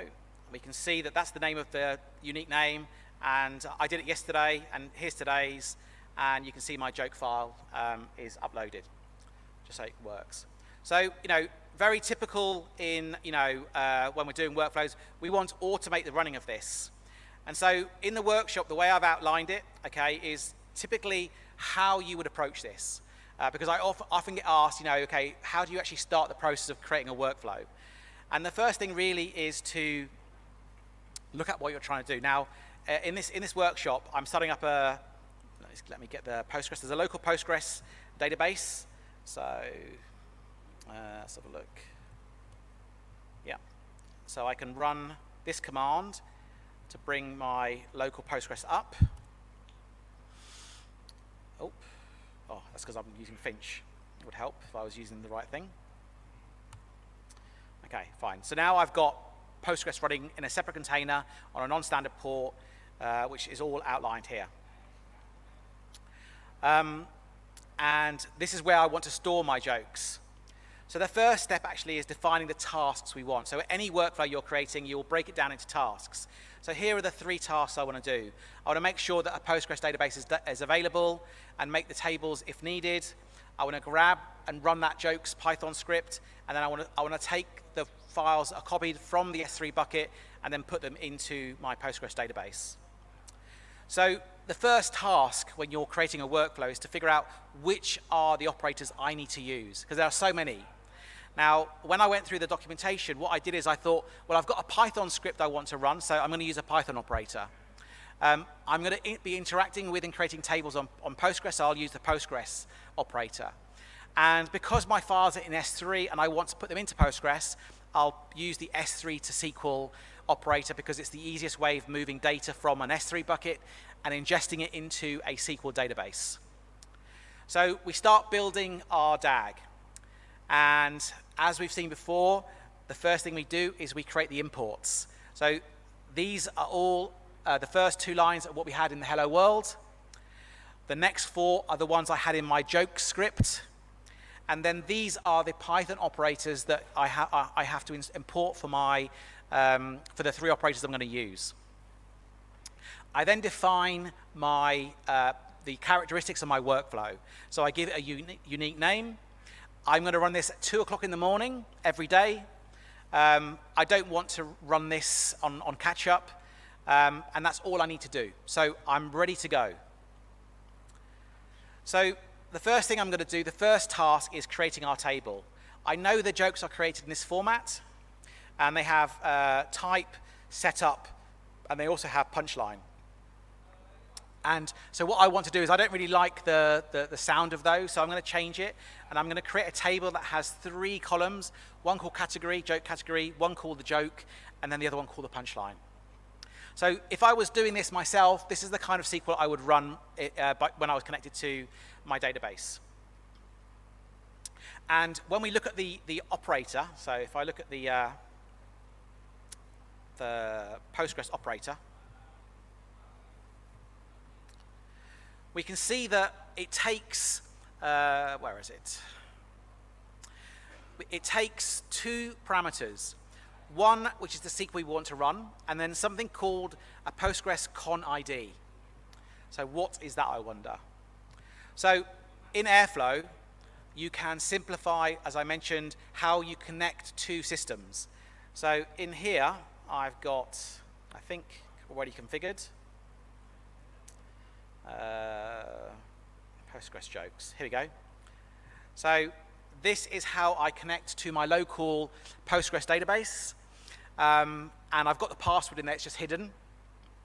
But it's actually changed me. And I can actually make sure this is working by clicking on the test. And you can see it's successfully tested. So I've connected this, and it's got a name. It's called postgres.jokes, which means that when I actually write my operator,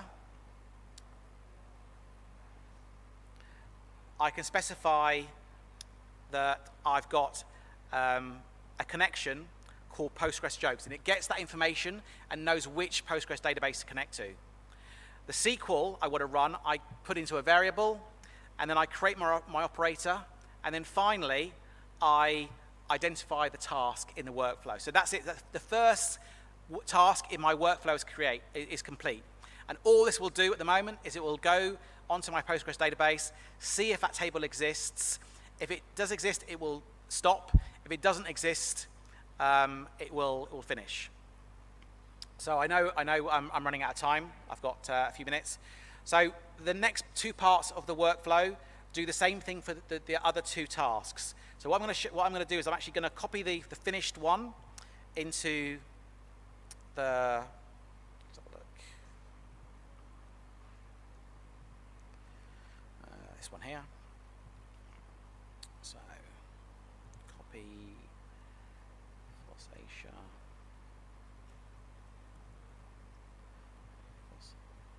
Jokes to DAGs. And hopefully this will come up quickly. So we've got it here. It's already come up. And we can see it's got 3 tasks. It's already running. Oh, gosh. It's not working. This is interesting. Right, so why is it not working? Unable to locate credentials. Ah, okay. So this is actually what I expected. In the workflow, one of the things I talk about is if you have a workflow that's got hundreds of tasks, when one of those tasks fail, you do not want to have to rerun the whole thing. So what Airflow allows you to do is on the task you want to rerun, you can click on clear task and then it will rerun from scratch. Now what we've got to do here is I've got to stop Airflow. Oops.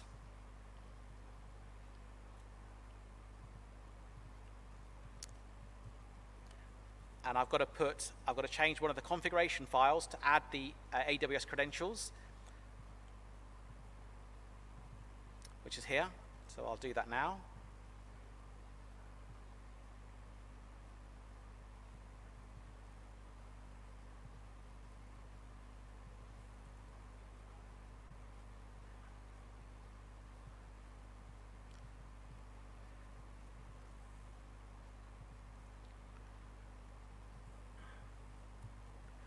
Restart.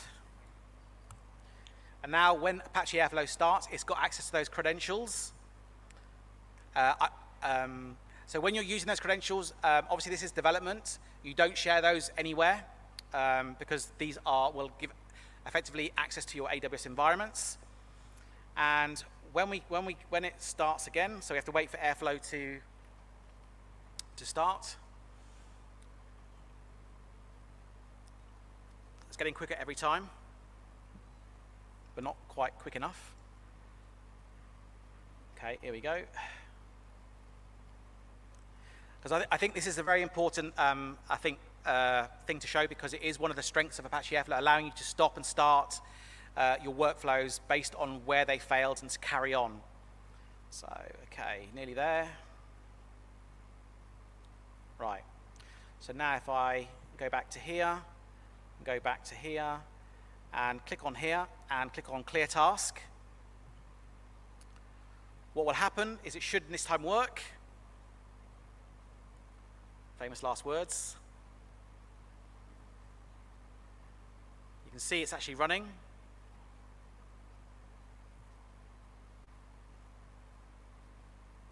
It found the credentials, it's copying it onto S3, and that worked. And now the last task is to store it in the database, and please work.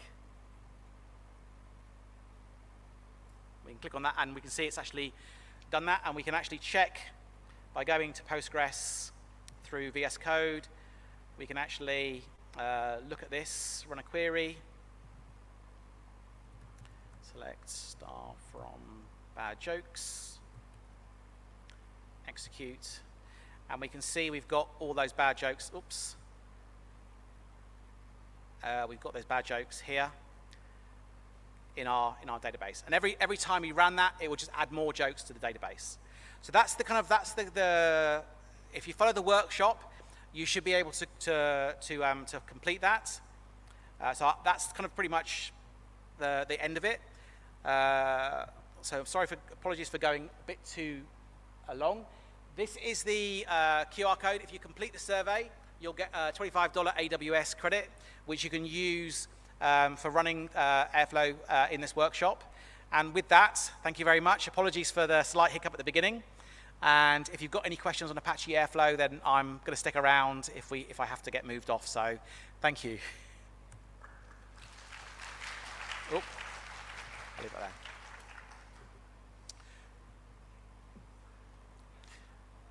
Are there any questions? I've got the wrong glasses, so I can't actually see, so you'll have to be my eyes. Any questions from up there? Does for bad eyesights eyes make it better? Well, if there's no questions, I hope that some of you will at least try Airflow when you leave. It's a really, really interesting project. If you're looking also for an open source... Oh, One question. Okay.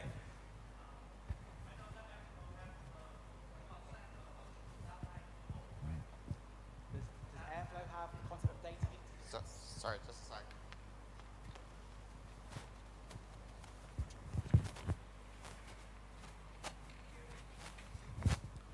Okay, thank you for your presentation. I have a question about a concept of Airflow, like data interval concept. So I know that when we schedule a DAG by cron expression, it was not run as we expected. Yes, as we expected. It will wait until the data interval ending. So, can you explain more about that? Yeah. So, I think the key thing in understanding when there's a few things. First of all, the start date is really important, and there are different Python data operators that you can use to help you. But you don't also have to start with if you enable catch-up equals false, then typically it will start from the moment the Apache Airflow service starts. Okay, so some people do that, right? The other thing as well is that if you make sure that your workflows are idempotent, then it doesn't matter when they run. The only thing that happens is the load on your server. So what some people do is they use a date concept which is like 1 day ago or 2 days ago, and then that way they know and they can limit how many tasks get created. So those are what I see. But you do have to understand how the scheduler works, right?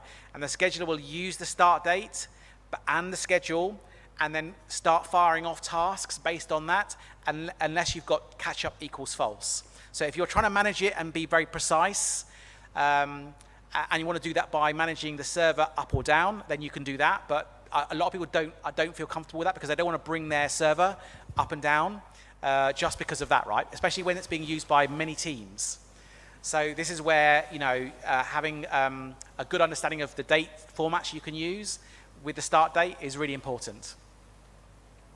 Anything else? No. Okay. Thank you. Any more questions? Please stand up as there is, because I can't see you. Yeah, and nor can I. Yes. Thank you for standing up. How is different from Ansible? Like more Ansible. Ansible. Yes. So like Ansible is a build system, isn't it? Isn't it infrastructure as code? Yes. So like most of the things which I do, I can do with the Ansible. Like right. I can connect via database. I can pull request from JSON, and then I can post in my Postgres database. Okay, so in this example, what I showed is creating the database table and then running a Python script and then ingesting it. So I understand that.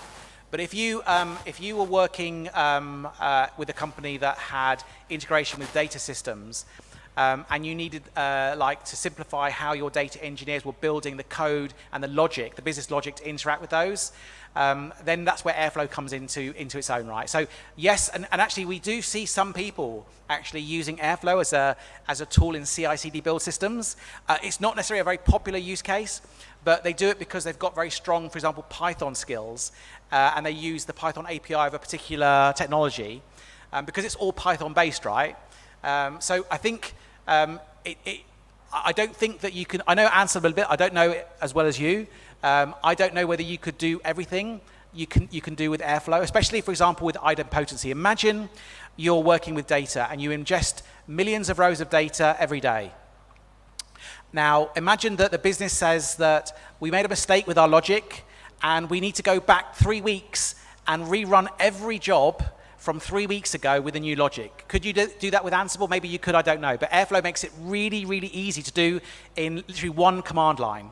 And then you just leave the system running and the scheduler reruns everything over every single job it's run. So there are specific use cases where Airflow has really come into its own, and it's around those areas of backfill and rerunning tasks where it really shines, as well as making it easy to integrate with all those systems, right? In a similar way to how the infrastructure as code providers have integrations with other systems, right? So that's very similar. I totally get that, but it's a very different tool.